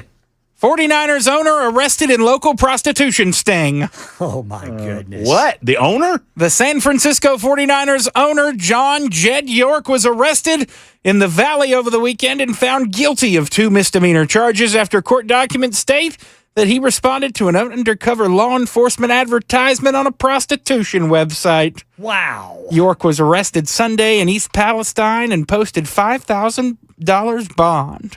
An affidavit states York responded to an ad on a known prostitution website that, unbeknownst to him, was posted by an agent with the Mahoning Valley Human Trafficking Task Force. The document states that York arranged to have sexual activity with a woman in exchange for $140. He arrived at a set location, which was the Wheat Hill Mobile Home Community off State Route 170. He went to the trailer park. Yes, he did. York pleaded no contest Monday morning to misdemeanor charges of disorderly conduct and possessing criminal tools. Records state he was originally charged with engaging in prostitution, but it was amended to disorderly conduct as part of a plea agreement. Wow. $140? $140 at the trailer park. That's the fanciest hooker in the trailer park for $140. The owner of the owner of the San Francisco 49ers. You want to know what time he was arrested at this trailer park? I'm going to get, all right, Ken, give a guess. 2:49 a.m.? Yes. No. I'm going to go 1:30 p.m. No. 9:35 in the morning. Hey, get up, have a little breakfast. What are you going to do with the rest of your day?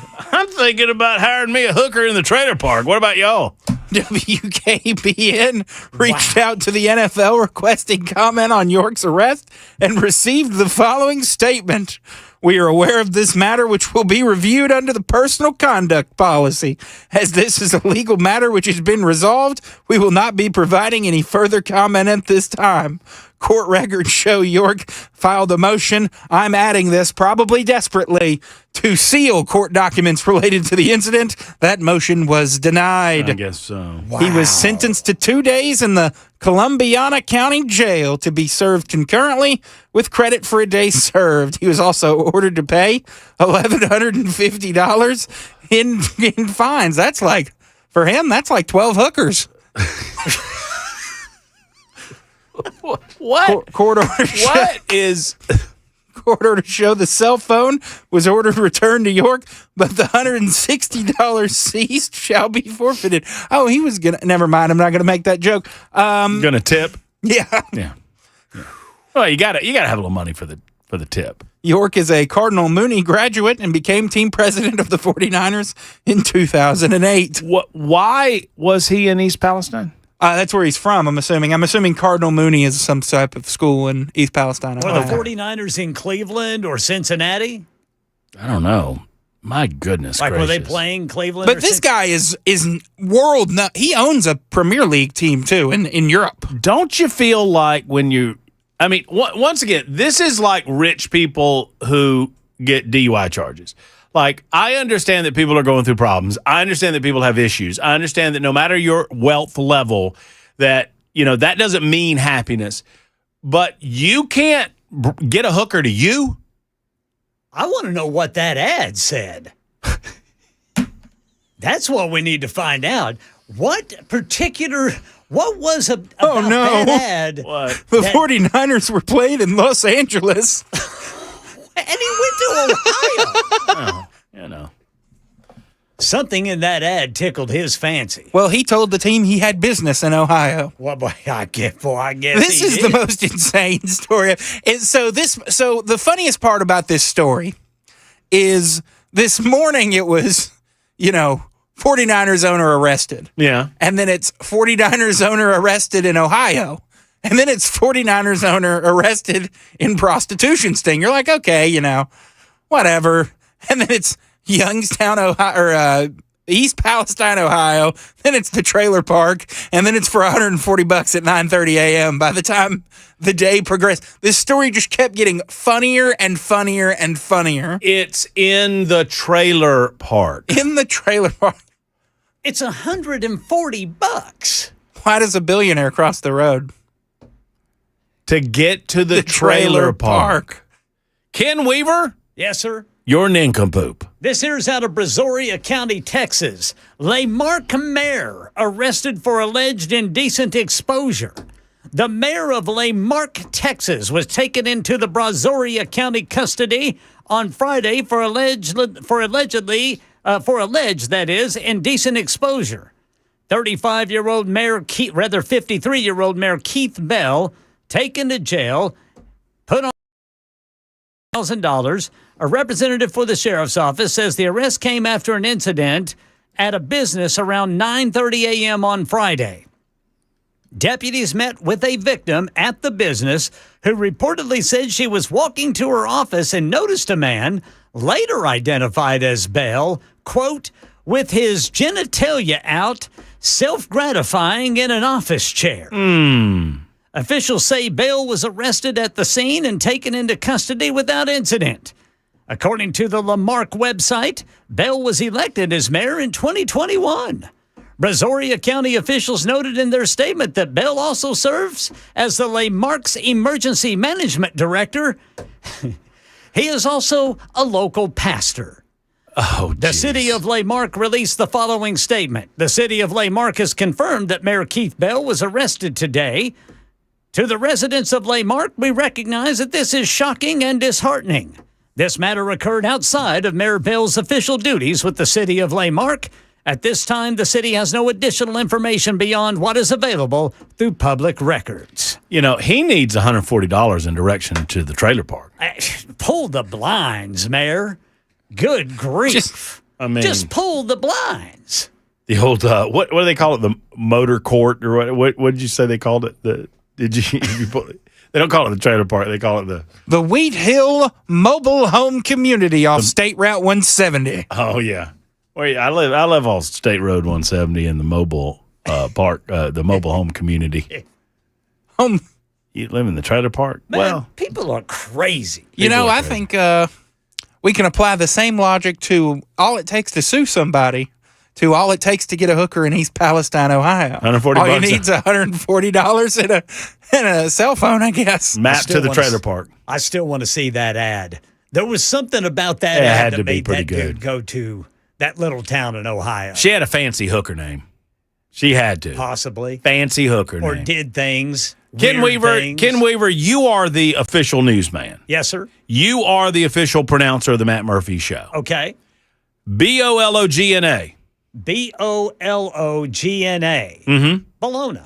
Bologna. But it's actually baloney. We're going with baloney. Oh, you're talking about a country. I'm talking about the University of Bologna. Is that where your degree is from? I think that may be Bologna. Bologna? I believe so. We're going with bologna, Ken, because we live in the good old USA. And we like to eat it. And we love to eat it. And so I understand that the official, I just wanted to get that out of the way, because I understand that in that country, you're going to pronounce it, Bologna or Bologna. Bologna. But I am pronouncing it baloney because that's how we do it in America. Does it have a Y? No. It doesn't have an E either, but whatever. A team from the University of Bologna is betting. This is the beginning. My nincompoop story is the beginning of a horror movie. And y'all tell me it's not. This is about to get bad, people. The law of unintended consequences is about to kick in. And we're about to have a bleep ton of octopi on planet Earth because of these people. And they're not going to kill the blue crabs. Wait for it. A team from the University of Bologna is betting that the common octopus can help contain a burgeoning population of blue crab, a voracious crustacean that has ravaged shellfish production in the Adriatic. Now, see, this is a story that I was kind of hoping that Jackson would do because there's so many words that he would mangle. I love listening to Brother Jackson do those big names. Oh, those big words, those big names. Oh, Read those big fancy words. Read all. And Jackson reads those words, and subsequently, I giggle. We chose the octopus, said Antonio Casalina, one of the researchers, because in the wild, it is a formidable predator of the crustacean. Native to the North American Atlantic coast, blue crabs arrived in the Mediterranean decades ago. They were likely transported via the ballast water on ships. But their numbers have ballooned in recent years, boys, with the government and fishing groups linking the boom to warming water and climate change. The sharp, blue-tinted claws that are particularly adept at prying open shells have wreaked havoc on the Italian Northeast, one of Europe's top clam-producing regions. A lot of clams in Bologna. Authorities in Bologna's Emilia-Romagna region said last year that the species caused almost 17 million euros. How many dollars is that, Jackson? 17 million euros? A lot. That's a lot of dollars. That's a whole bunch. That's a bunch of dollars in damages since 2022. Farming and fishing groups have put the figure at almost 200 million euros for all of Italy. It eats everything, including young clams lying on the seabed. By the way, side note, have y'all ever seen photographic evidence in Miami and in southern Florida when the blue crabs come out? It is like a horror movie. I didn't believe. I had a co-host in Birmingham, Alabama named Valerie Vining, and she's from Coral Gables, and she talked about the blue crab infestation, and she showed me photographic evidence, and guys, it is real. You can't drive your vehicle without just running over blue crab, and then the stench of the blue crab is crazy. They got the same thing out in Idaho and in Utah. Do they only really? They're Mormon crickets. Oh, do they really? And they're everywhere? Yeah, and people start running over so many of them, they start sliding, and there's crashes because of it. Ooh, gross. People would apparently. Valerie told me that when the waters would come up and the blue crabs would come out, that her dad had a big old snow shovel. Yeah. He bought a snow shovel. Yeah. It never snows in Coral Gables. He had a snow shovel to shovel crabs. Absolutely. Live crabs off of the driveway. And put them right in the boiling water. Oh, but you couldn't eat them. Oh, you can't? Apparently, you can't eat the blue crabs or something. It's illegal. Something about the meat or something. I don't know. Oh, I got you. Okay. It eats, but the blue crabs eat everything, including young clams lying on the seabed floor in lagoon-like areas. Anyway, bottom line is this. They are releasing tens of thousands of octopi. What? Octopi. I don't think that's the plural. Octopuses? Is that where you're going with? You want to go with octopuses? You want to go with the James Bond movie or what? You want me to go with the James Bond? Do you want me to go with the James Bond? Yes or no, Jackson? I don't know what the James Bond is. James Bond filmed Octopussy. No. I've never seen that movie. What did you say? Never mind, dude. You know, Brian makes a good point in the chat. What? He said the Niners owner just answered an ad for a tight end. Blue crabs have an incredible reproductive potential and fertility rate, noting that a single crab lays millions of eggs, most of which hatch. So you got to put something in the water that will eat them. Octopi will eat them, or octopuses will eat them. This sounds like the beginning of a horror film. If the octopi and the blue crabs get together, it's going to destroy all of mankind, and that is the end of the story. And the researchers from the University of Bologna are my nincompoops in the news on Super Talk 99.7 WTN. This has been a hell of a nincompoop session, boys. It sure has. I don't know who the winners are going to be, but Could be our last. It's going to be that mayor in Texas. Just pull the shade. These researchers from the University of Bologna, what do they know about octopi? We all know it's the billionaire getting caught in the trailer park for the answering the hooker ad. You know, if the billionaire called the preacher fella and they got together and went to eat some crab meat later, the mayor would come in and crash their party. He'd do what? Crash their party. That's what he said, I think. Not to be confused with the octopi. That's different. I think we've done our damage here. Vote early, vote often. 615-737-9986. That's how we play Nincompoops in the News on Super Talk 99.7 WTN.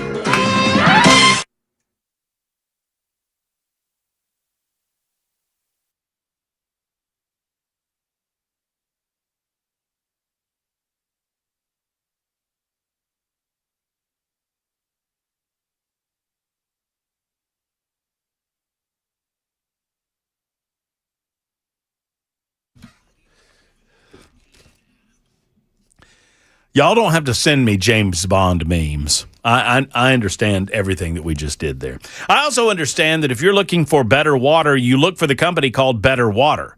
And I have the company called Better Water. You can find them at betterwater.com. Are you interested in better water? Are you a little concerned about some of what we're hearing out of the produce industry? I'm not saying that there's an association. What I'm saying is this, that if you don't know if your water is pure and clean and rid of sulfur and iron and chlorine and bacteria or even E. coli, then if you wash the produce vigorously, what good are you doing if your water is dirty too? Let's make sure that which we wash our produce with or our bodies or our clothing or that we drink is as clean as can be, and you do so with Better Water. Go to betterwater.com for better water. You can even give them a call at 615-355-6063. 355-6063. Tell them you heard about them from me when you call 355-6063 for better water. Betterwater.com.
Hello, friends. Matt Murphy for Grace Point. Grace Point is as simple as it gets when it comes to a straightforward approach with your medical health, right? You come in, or you give them a call, better yet, and schedule an appointment to get in. You'll get in very quickly. You don't have to wait for lengthy periods of time to get in the doors at Grace Point Healthcare. They just don't believe in that. So you'll get that appointment. If you're sick, you need to be seen while you're sick. Grace Point Healthcare is affordable, convenient, and comprehensive medicine. They are a direct pay facility, meaning you pay Grace Point and then you can file with your insurance company for reimbursement, but you don't have to worry about that so much because of the Smart Care plan. If you sign up for the Smart Care plan, $99 a month for the grown-ups, $79 for the kids. You use your HSA for the Smart Care plan, and it's as simple as that. You don't have to pay for the rest of the year. You don't have to pay for basic labs and diagnostics. It's all included in the Smart Care plan cost, and you pay through your HSA, so it's not out of pocket. That's what we're talking about. At Grace Point, they just think of it differently because they want to get to the root cause of the problem, not just treat the symptoms. From newborns to seniors, they're taking care of you at Grace Point. Convenient within the sound of my voice, located in Franklin. Give them a call, 599 599-6868, 599-6868. Grace Point Healthcare, modern medicine delivered the old-fashioned way.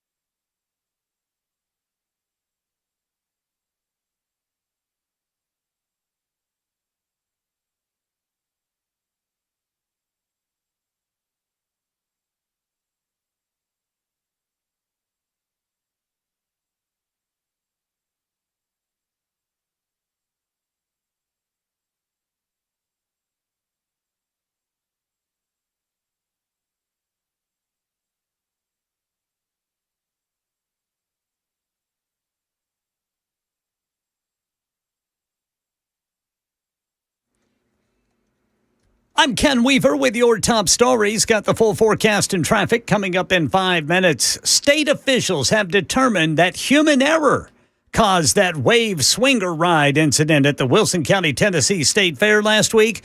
Accident happened when the ride stopped and riders came into contact with a nearby fence while descending.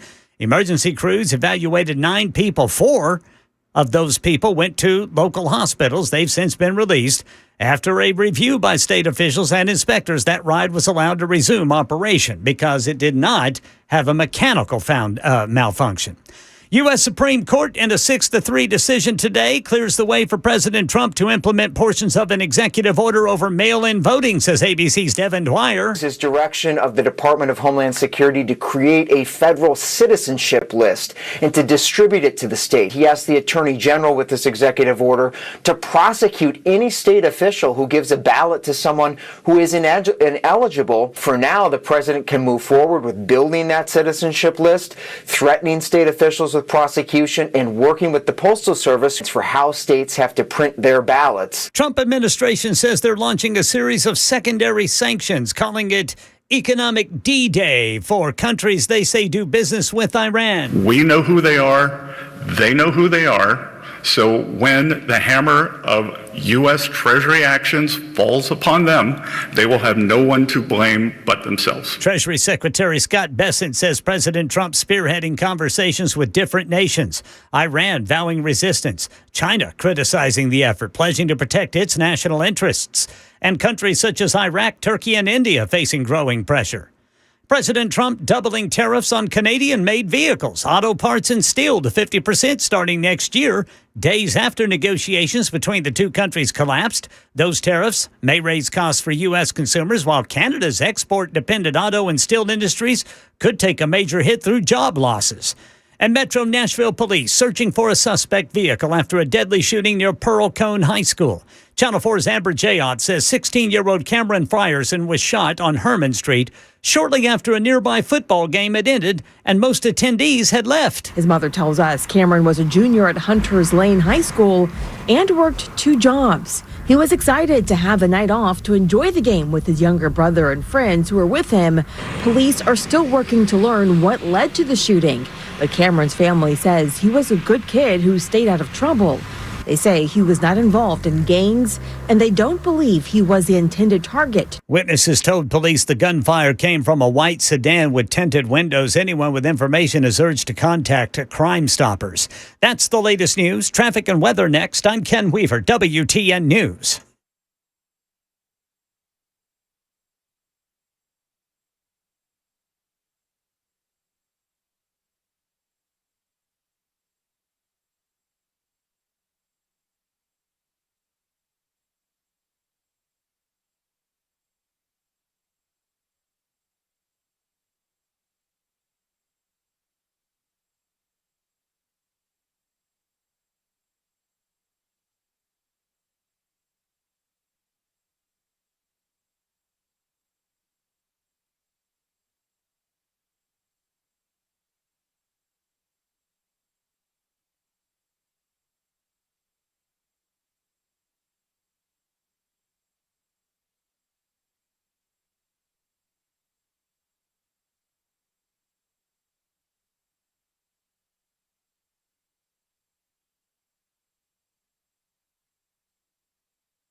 Madison still got that crash off on the right shoulder, 65 northbound past Old Hickory Boulevard. In Nashville, Old Hickory Boulevard west of Zermatt Avenue. West Nashville, a crash Briley Parkway at Robertson Avenue, Urbandale Avenue.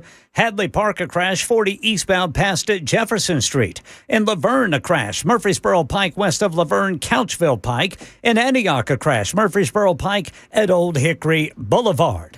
I'm Ken Weaver.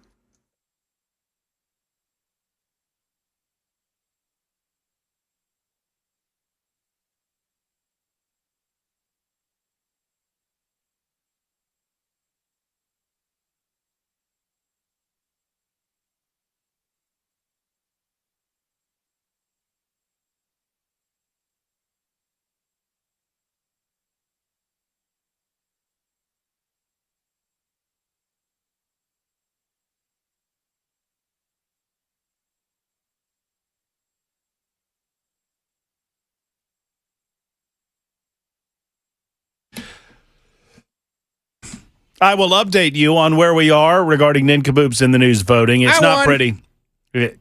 Jackson, this is my least favorite version of you. Just calm down. Just calm Full of myself down. or funny? Calm down just for a moment. Before we do any of that, I need you to do your job and find the sounder for Matt Murphy has a correction.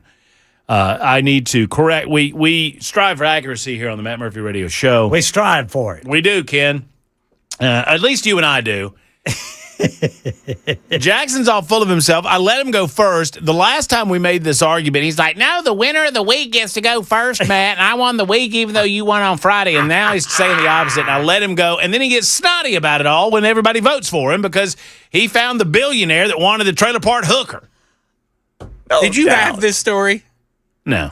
I mean, I saw it, but I was going to use it, but I knew since I was out last week that one of you two were first and one of you two were going to have it. Yeah, I mean, it's a good one. It's a good one, and we're getting the floor wiped with us today, but we'll be back tomorrow. Do you have something that we can use for a Matt Murphy Show correction?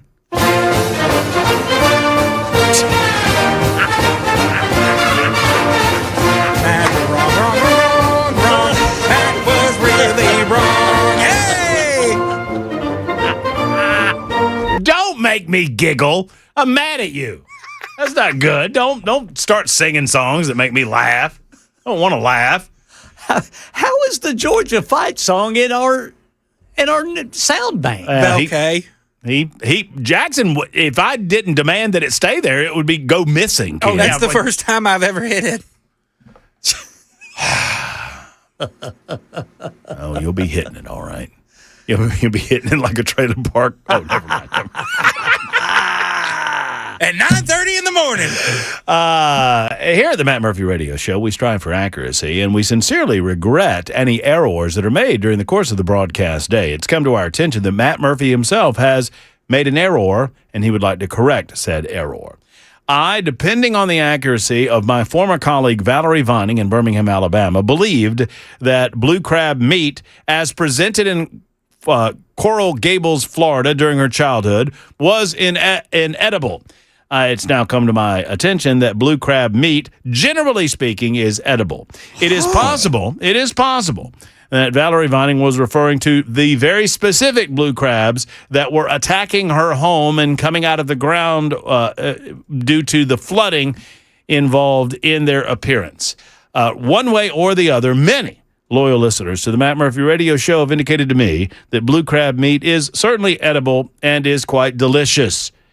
The Matt Murphy Radio Show corrects and sincerely regrets the error. Matt was really, really wrong. Matt was really, really wrong. He is always wrong. Hey!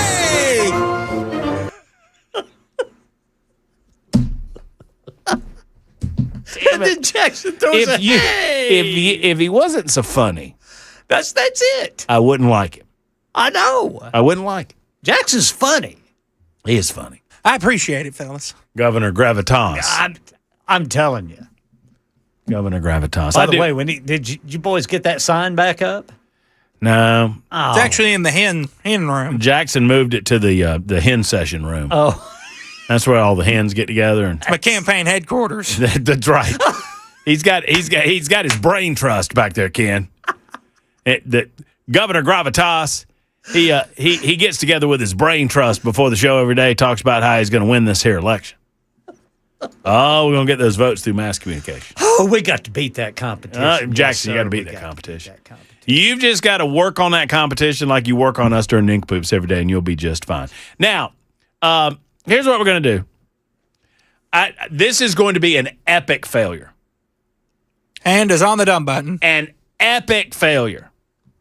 All right. Mike is in Old Hickory. Hey, Mike. I'm here. All right, Mike, I want you – do you know who the seminar caller is, Mike? Is that the guy from New Jersey? Yeah, that's him. You're on the line. You're on the line with him. You're on the line with him. All right, here. Hey, seminar caller, you're on with Mike from Old Hickory, one of our regulars. I want you two to talk about Iran. Sure. Okay.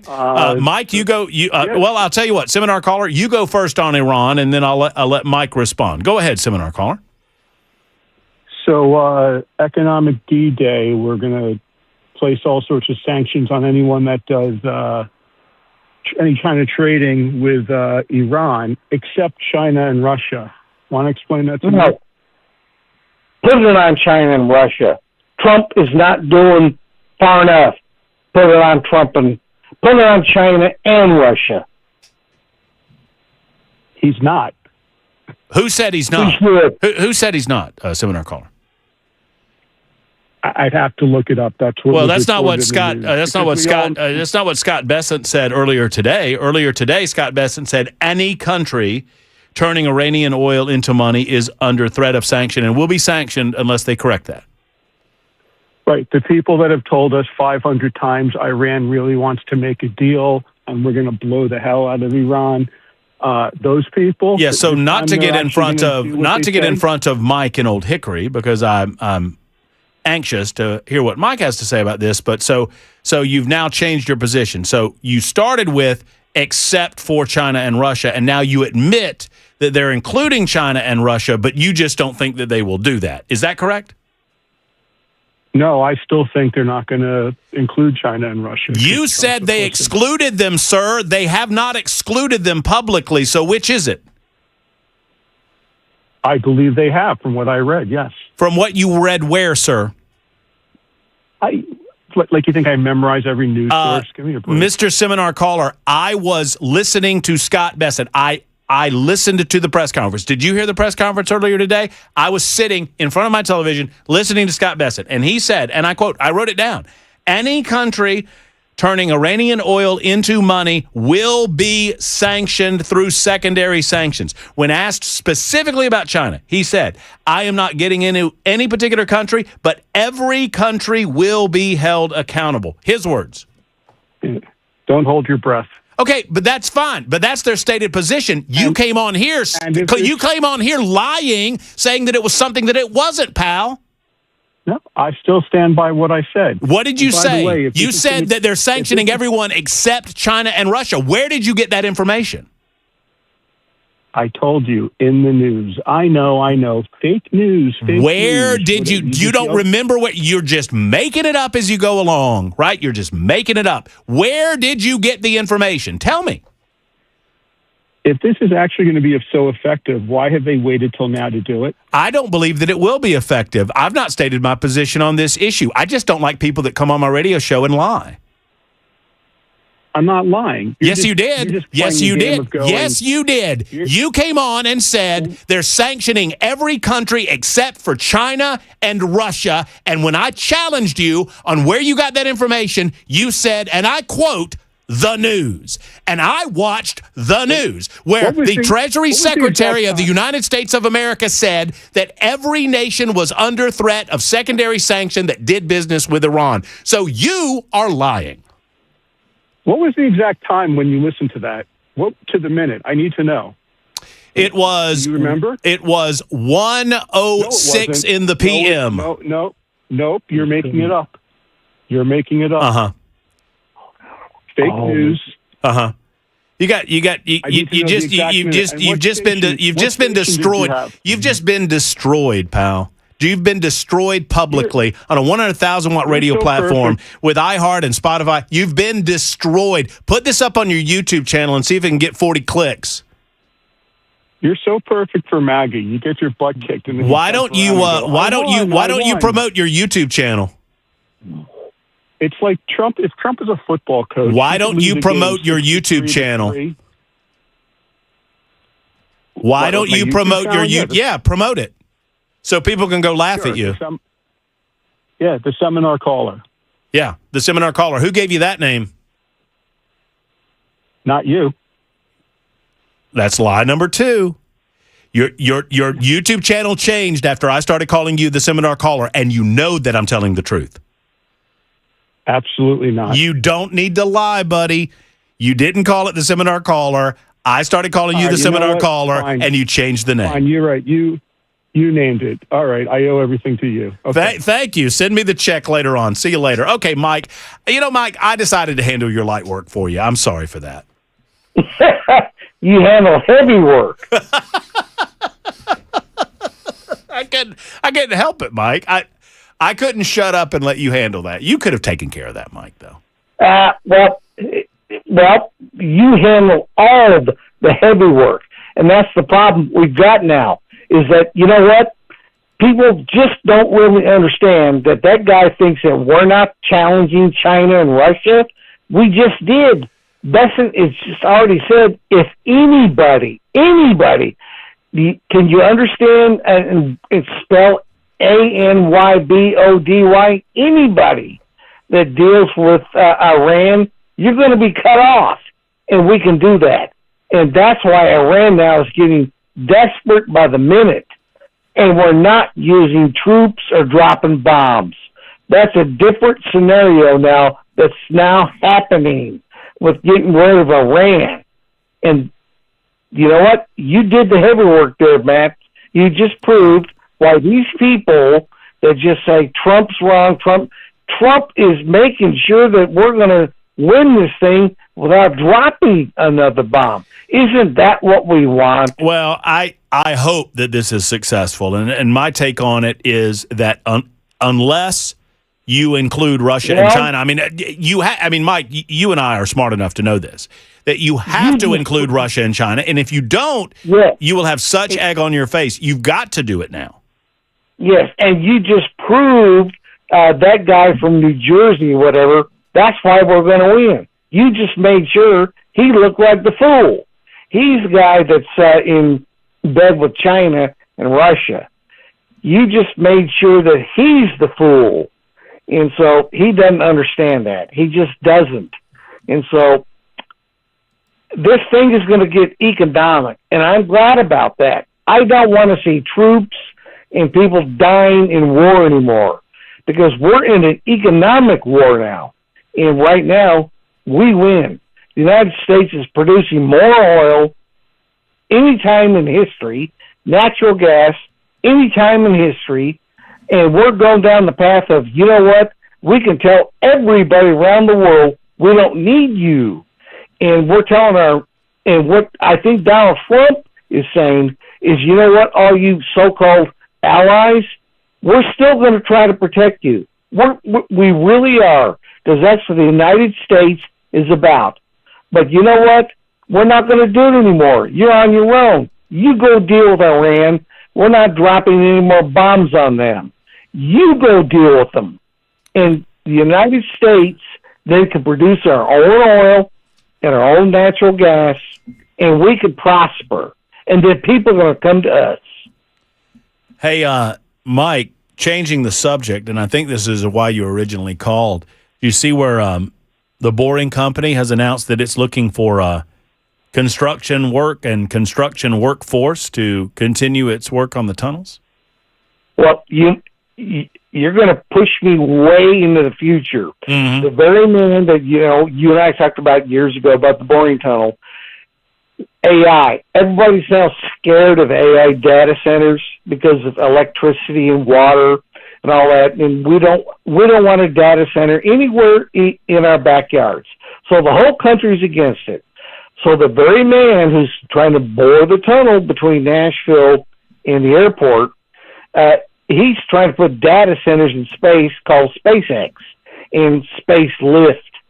He's now telling us, if you don't want all this data centers, guess we'll put them in space.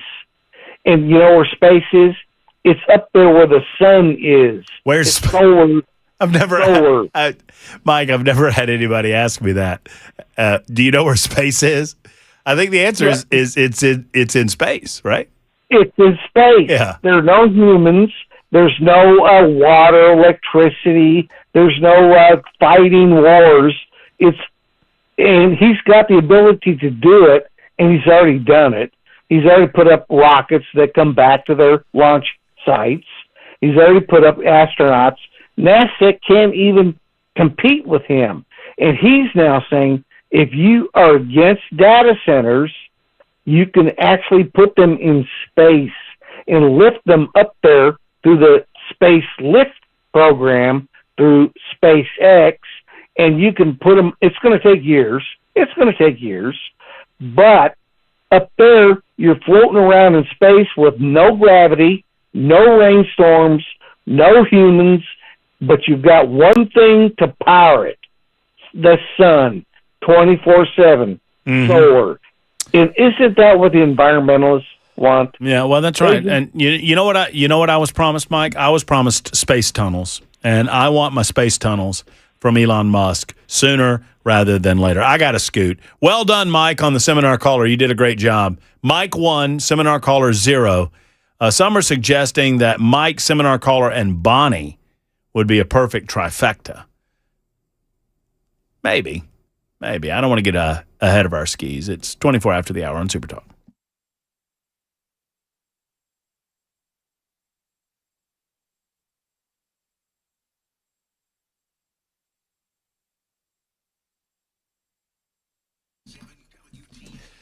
Hi, friends. Matt Murphy for Craft Body Scan. So you want to figure out what's going on inside of your body. Do you want to do it for fairly cheaply? I'm telling you, I got the deal of the century for you at Craft Body Scan. So they really want you to get a body scan. They want to introduce you to this modern way of seeing what's going on inside of your body. I was talking to somebody this weekend. I met a wonderful listener of mine, and he was telling me about some prostate issues he was having. And we were talking about catching it early and how important it is to catch it early. And thankfully, there are ways that you can figure out what's going on with your prostate through various formats. But what about your heart? What about your lungs? What about other parts of the inside of your body? Don't you want to catch anything that's going on there early enough that you can do something about it simply? Or getting the thumbs up, hey, everything's A-okay, that's a wonderful feeling as well. At Craft Body Scan, togetherwescan.com, promo code Matt50, togetherwescan.com, promo code Matt50, or 615-436-1000,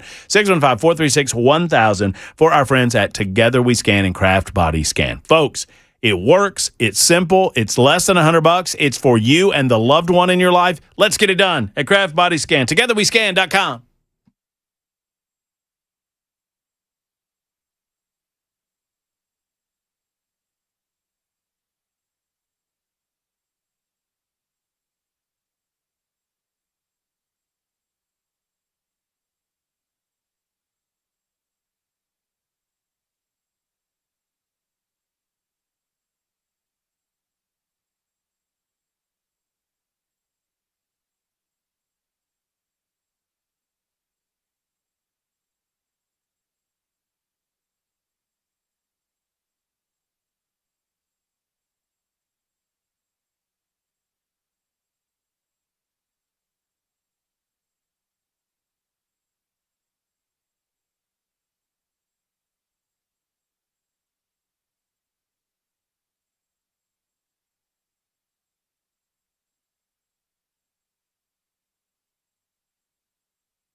Hi, friends. Matt Murphy for Eurofix. So you've got a European vehicle and you don't know where to go. Well, you haven't been listening to Matt Murphy very long because I've been telling you for a while now Eurofix is the place to be with European auto repair. It doesn't feel like European auto repair. It's clean, it's comfortable, it's inviting. Service areas are spotless because they care about every aspect of your vehicle treatment.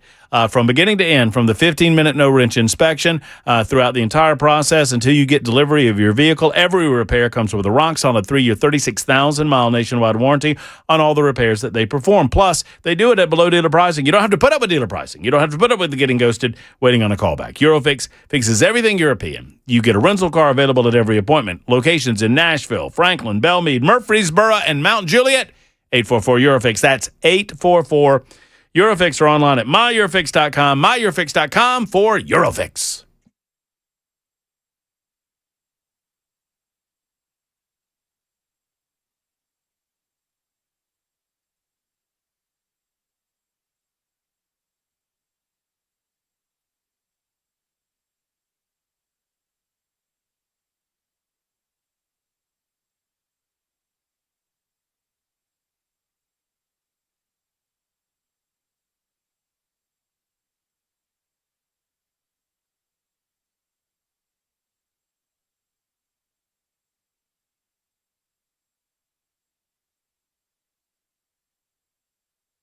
Super Talk 99.7 WTN. Ken Weaver's got news coming up in mere moments. Matt Murphy with you. If you'd like to get on the horn and give us a call, 615-737-9986, 615-737-9986. These people in the WNBA are absolute clowns, and we should call them out as such. So now they've moved the goalpost in the WNBA. You know, all it would take, and I said at the beginning of the show, I don't have any energy for this except to laugh at it. I don't have the energy for any of this to get mad about it. It is an absolute clown show that I've never enjoyed. I don't really enjoy basketball that much. I'll watch a little during March Madness. I might turn it on. I like competition, so I might turn on a basketball game. I mean, Jackson, do you watch basketball during the regular season? NBA? Yeah. No. I don't either. I don't watch college. I mean, do you watch the Vols during the regular season? Probably. Yeah.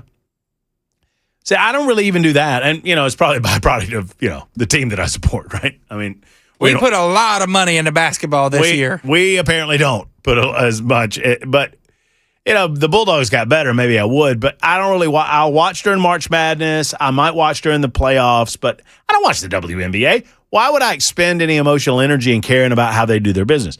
Well, I understand why people do, because they've created a model that is inherently unfair to women if they keep the model the way that it is. And all they have to do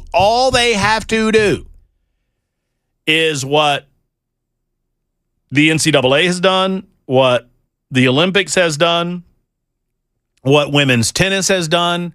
I think women's golf has done it. And just say biological women only, please. We'll do tests, and you got to have the proper chromosomes. And if you don't, our league's not for you. God bless you. We love you. All Sophie Cunningham did was express her opinion that the league should be for biological women only. That's all she did. And she got destroyed. And now that people are defending her, suddenly the argument has changed to there aren't any transgendered players in the WNBA anyway, so it doesn't matter. It does matter in as much as we are protecting future women from the possibility of getting the boot because biological men want to play in women's sports. What about this don't you understand? And me saying this makes me I'm the bigot. If you missed it, Enos Cantor Freedom, and am I saying his first name right? Enos Cantor Freedom. Was kicked out of a WNBA game because he was wearing a shirt that defined what a woman is. And that triggered one of the players on the court, and she couldn't help herself, and she started screaming at him. And because he yelled back, they kicked him out. That's what happened. More on that coming up in a moment. Right now, it's time for and Jam. The Monday finale of Jam, which is Jackson and Matt Murphy movie mayhem, on the way next on Super Talk.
Hi, friends. Matt Murphy for Contours LLC. Those extra inches, those bulges can make you feel uncomfortable in your clothes, uncomfortable in your own skin. If you don't feel your best, you'll lose confidence. You can't project confidence feeling that way. Well, it's time to do something about it. And our friends at Contours LLC in Franklin, they've been helping people transform their bodies for over 5 years now. They have a proven track record of success using red light technology. Dan Mandis has done this. Matt Murphy has done this. Best of all, you can do it, and you can try it for just $99. You make the call. The first 10 callers, Keith or one of his team members, Piper, Stephanie, Leah, they'll give you the call back, and you try this, and it's only $99 for you. Now, they can set up a program. You can try the Murph, which is a package that is available for you. Dan Mandis has one as well. But the bottom line is this. If you don't lose up to 2 inches along your midsection on the first visit alone, the first visit is free. Talk about a bargain. Talk about a risk-free opportunity. That's what it is at Contours LLC. So go to contoursllc.com or call 615-236-9960. You can call right now. If nobody answers, oftentimes they will, even at 6:30, but if nobody answers, leave a message. They'll get right back to you. 615-236-9960. After all, what do you have to lose but inches?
Hello, friends.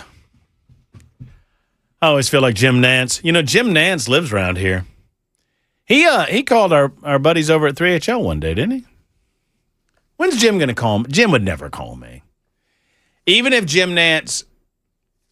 See, that's the problem. I have very few celebrities that are willing to call this show because they don't want to be associated. You know, there's a few bold ones out there. I bet we could get Trace to call every once in a while. What do you think? You know what I'm talking about? Trace Adkins. Talks like this. Got a very deep voice.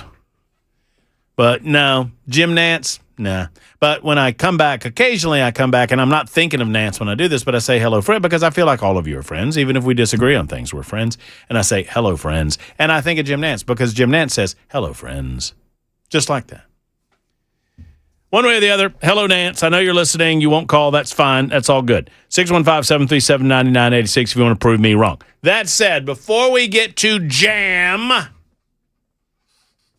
that's Jackson and Matt Murphy, Movie Mayhem Monday. We're going to talk NASCAR. We're not talking. You know what? You're making me such less of a NASCAR fan with your nonsense over there. So y'all, should I be upset with Jackson that he gets into NASCAR like 4 days ago? He's a fan for like a week and a half. He decides we go to a race together. Actually, this was back in June. He decides that he's going to be May, whatever. He decides he's going to be a Denny Hamlin fan strictly because he knows that I can't stand Denny Hamlin. No, it's because I thought his car looked cool, and it was a bonus. That was after. No, it's the reverse. Jackson's telling it in reverse. He thought his car was cool. That's fair. But he already knew my Denny story. He knew that his gas man cussed me out. Here's the thing. I knew you didn't like Denny Hamlin. I did not know the blue car was Denny Hamlin. Progressive car, y'all. It's a nice. Make your liberal jokes. Just go ahead and make them at Jackson's expense. 615-737-9986. One way or the other. So, Jackson, all I got every Monday. Tell him what you just said about New Hampshire. Oh, Chase Elliott's still trying to finish up there. He sucks. Why do we suck so bad? Why do I have to? Why am I? You know, this is punishment because I was a Gordon fan for a while, and Gordon was so good. I mean, and everybody hated Gordon, and that's fine. But he was so good so early, and I loved it, and I was a big fan. And I think this is punishment. It's like I just want to root for a winner, man. I'm going to start rooting for Ryan Blaney. That's it. I like Blaney too. I like Blaney a lot. I hate Joey Logano. Joey Logano can cram it. Denny Hamlin can cram it. Chase Elliott can cram it. No, I didn't say that. You did. We agree on Blaney. Blaney's good. The mustache is just solid. I like Briscoe. Chase Briscoe can cram it. Why don't you like Briscoe? Because he's the other Chase, and I don't like it. He's my guy's name is Chase. His name's not Chase. Screw him. I like Hocevar. Hocevar's pretty good. I like Hocevar. I like Noah Gragson. I had Noah in. I kind of gravitate toward Noah. He's not a very good driver, but I gravitate toward him. I mean, I say he's not a good driver. I mean, we're talking the upper echelons. Hey, he was running top 10 yesterday. He's all right. I had him in. I liked him. All that to say, Jackson is a smart mouth, and he's got like 2 months in on NASCAR, and I got 20 years in, and he's smarting off at me. Where's Chase? Denny's up at the top. Who are you going to root for when Denny Hamlin croaks? I guess Hocevar. Or Blaney. Probably not a bad one to root for.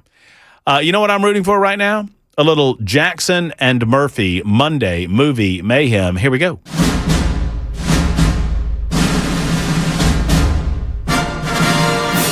Nolene thought your joke was very funny, by the way.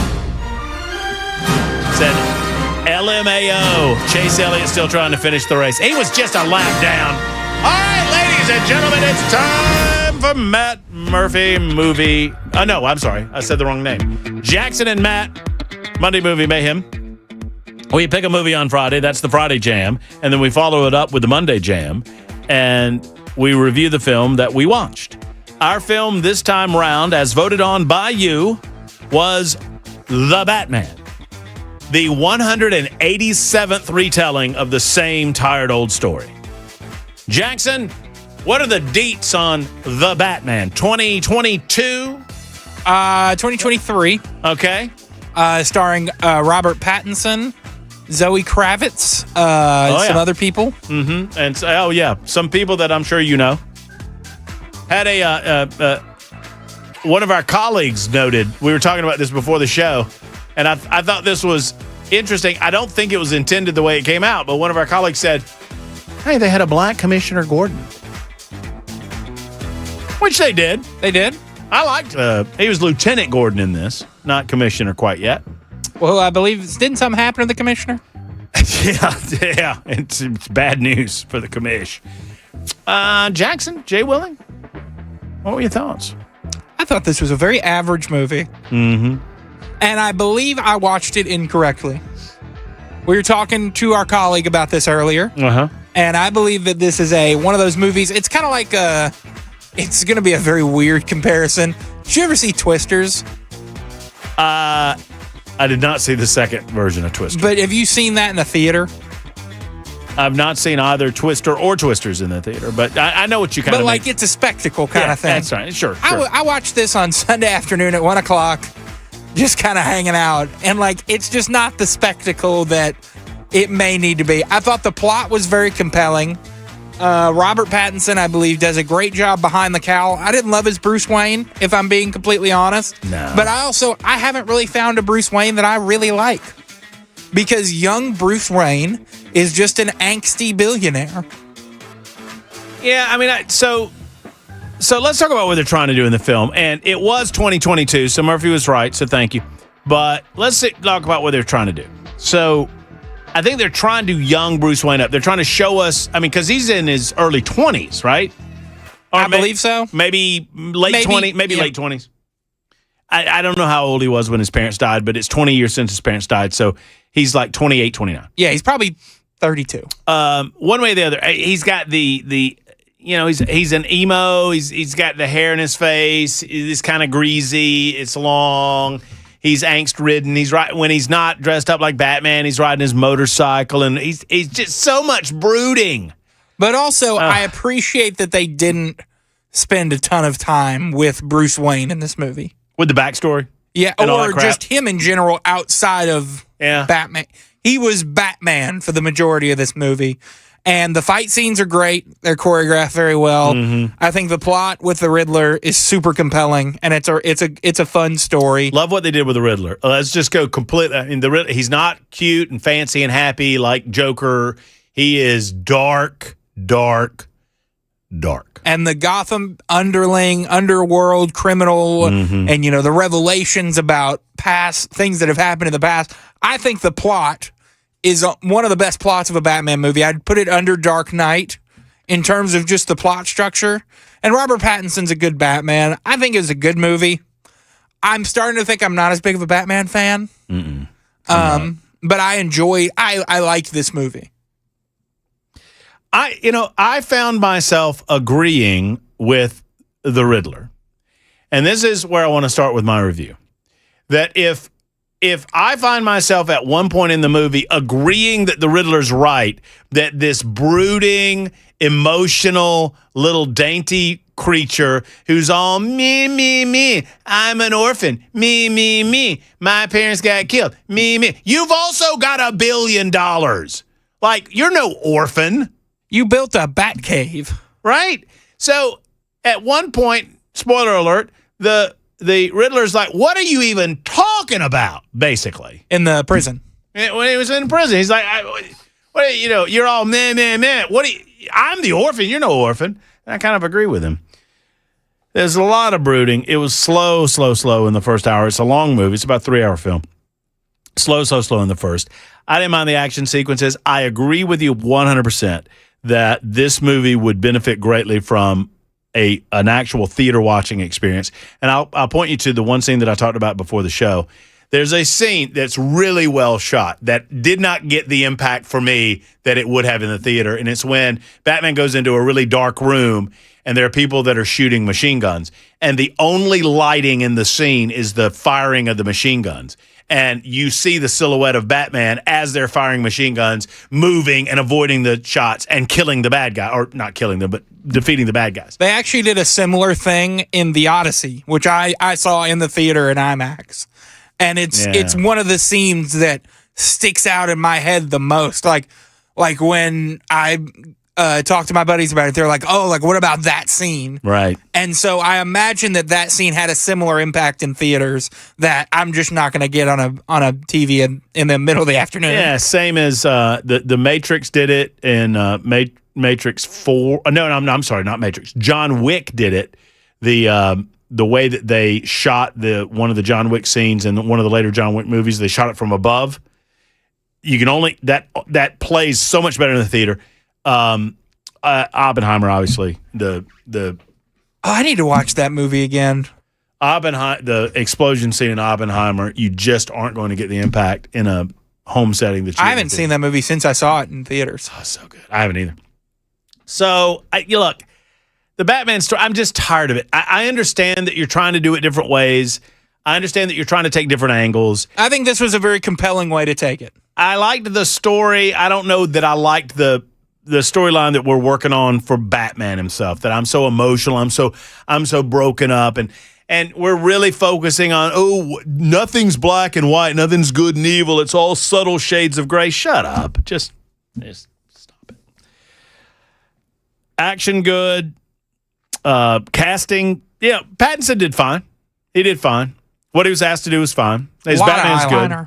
But yeah, I mean, Batman is caked in eyeliner for single-handedly keeping the mascara industry and the eyeliner industry in Gotham profitable. It's just it's insane. But also, like, I don't know, maybe I compare him to Iron Man, because Iron Man has a similar backstory, but Iron Man's not so angsty. Well, I mean, get over yourself. No, but then the entire premise of the film is a transit, and maybe I'm being too harsh on it, because thematically the whole premise was, spoiler alert, I don't want to piss anybody off, the entire theme of the movie was that he called himself Vengeance at the beginning, and then he realized that he wasn't Vengeance, that he had to be Hope if he wanted to take everything. And they needlessly felt compelled to explain all of that through narration at the end, which I don't understand why. I hated that scene. I don't understand why you had to. I mean, we got it. I mean, are you just talking to stupid people? I despise. That was my least favorite. I turned it off. Like the explainer? I was like, why are you? We got it. Did anything happen after the explainer? Because the explainer made me mad that I turned it off. No, I mean, he and Catwoman got on their motorcycles and went separate ways. Did you see that part? Yeah. Oh, then no, not really. It was him, being old Batman. I was like, I know. I'm aware of I've sat here for 3 hours. You don't need to feed me, baby bird. It's like they were worried that people just wouldn't quite get it, what had just happened, that Batman realized that he couldn't just be Vengeance, that he had to bring hope to the people, and he had to do it for the right reasons. Otherwise, he becomes too much like the bad guys. Okay, we get it. You don't have to tell us. But very brutal action sequences. Yeah, also, I did like he was vulnerable. I like when he did the flying, and he jumped from the building, and he had the flight suit. Oh, and he ate that bridge. When he ate it, and he came down, and he was like, ugh, and he was like limping away. I was like, okay, well, he's a human being. He's just a billionaire in a suit. Yeah, he just took a mean hit off a bridge. A bad header off the old bridge. Probably hurts. I don't care how much Kevlar you got in that little suit of yours. I'm going to go ahead and give it. I'm going to give it 5.8 out of 9.8 Murphys. It was average. And, if you want to watch it, be my guest, but I don't know that I would necessarily highly recommend it. Jackson? I think it's a 7. I think it's a good movie. I don't think it's nothing I'm really eager to revisit. It's not The Dark Knight. It's not, it's a good movie. I wouldn't even say it's really fun. It's kind of dark and gritty, but it's a good Batman story. I think the plot's really good. All right, before we go, if we have time, I'm going to address something that Sally has brought to my attention, and I think it's an excellent point. Sally writes in and says, "You don't notice the trend, do you, Matt? You bring Jackson into your show, and he's taking it over. Introduce him to NASCAR, he's taking it over. He's eliminating you slowly." Is that true? Sally, you have won a used water bottle and an ink pen signed by me. We'll be right back. It's the Jackson Williams Show, Super Talk 99.7 WTN.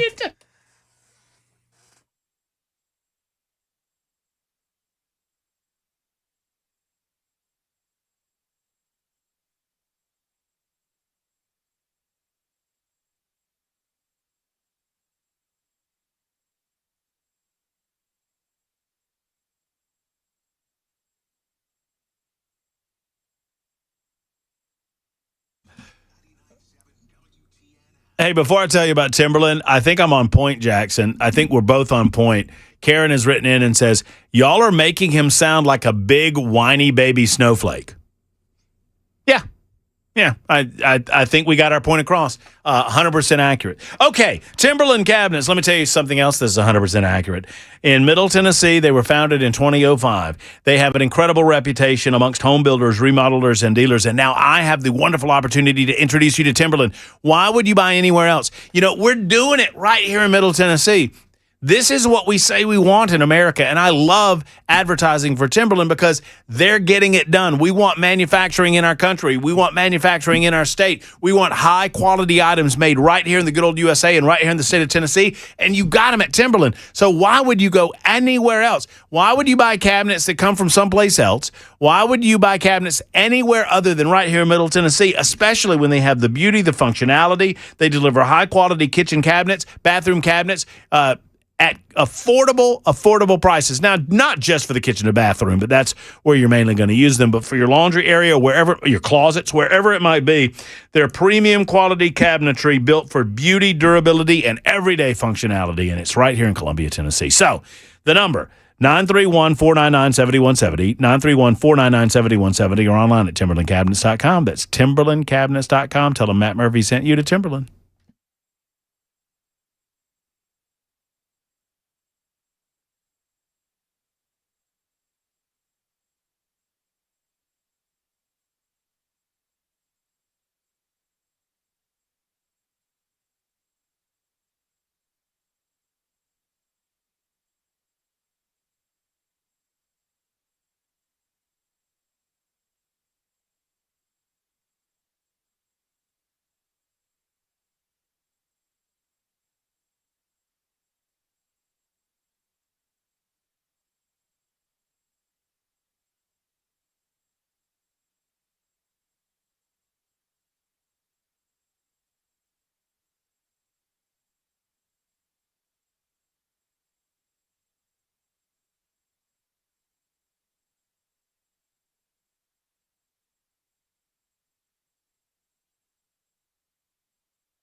That's going to wind it down for another edition of the Matt Murphy Radio Show. Contrary to what you might have heard in the recent past, we're not changing the name. Not yet. Maybe taking applications for executive producer. You never know. For Jackson Williams, for Ken Weaver, for Brick Pecker, the rest of the crew, Matt Murphy speaking and saying, have a great evening. So long, everybody. Hug your loved ones. And stay away from the trailer parks.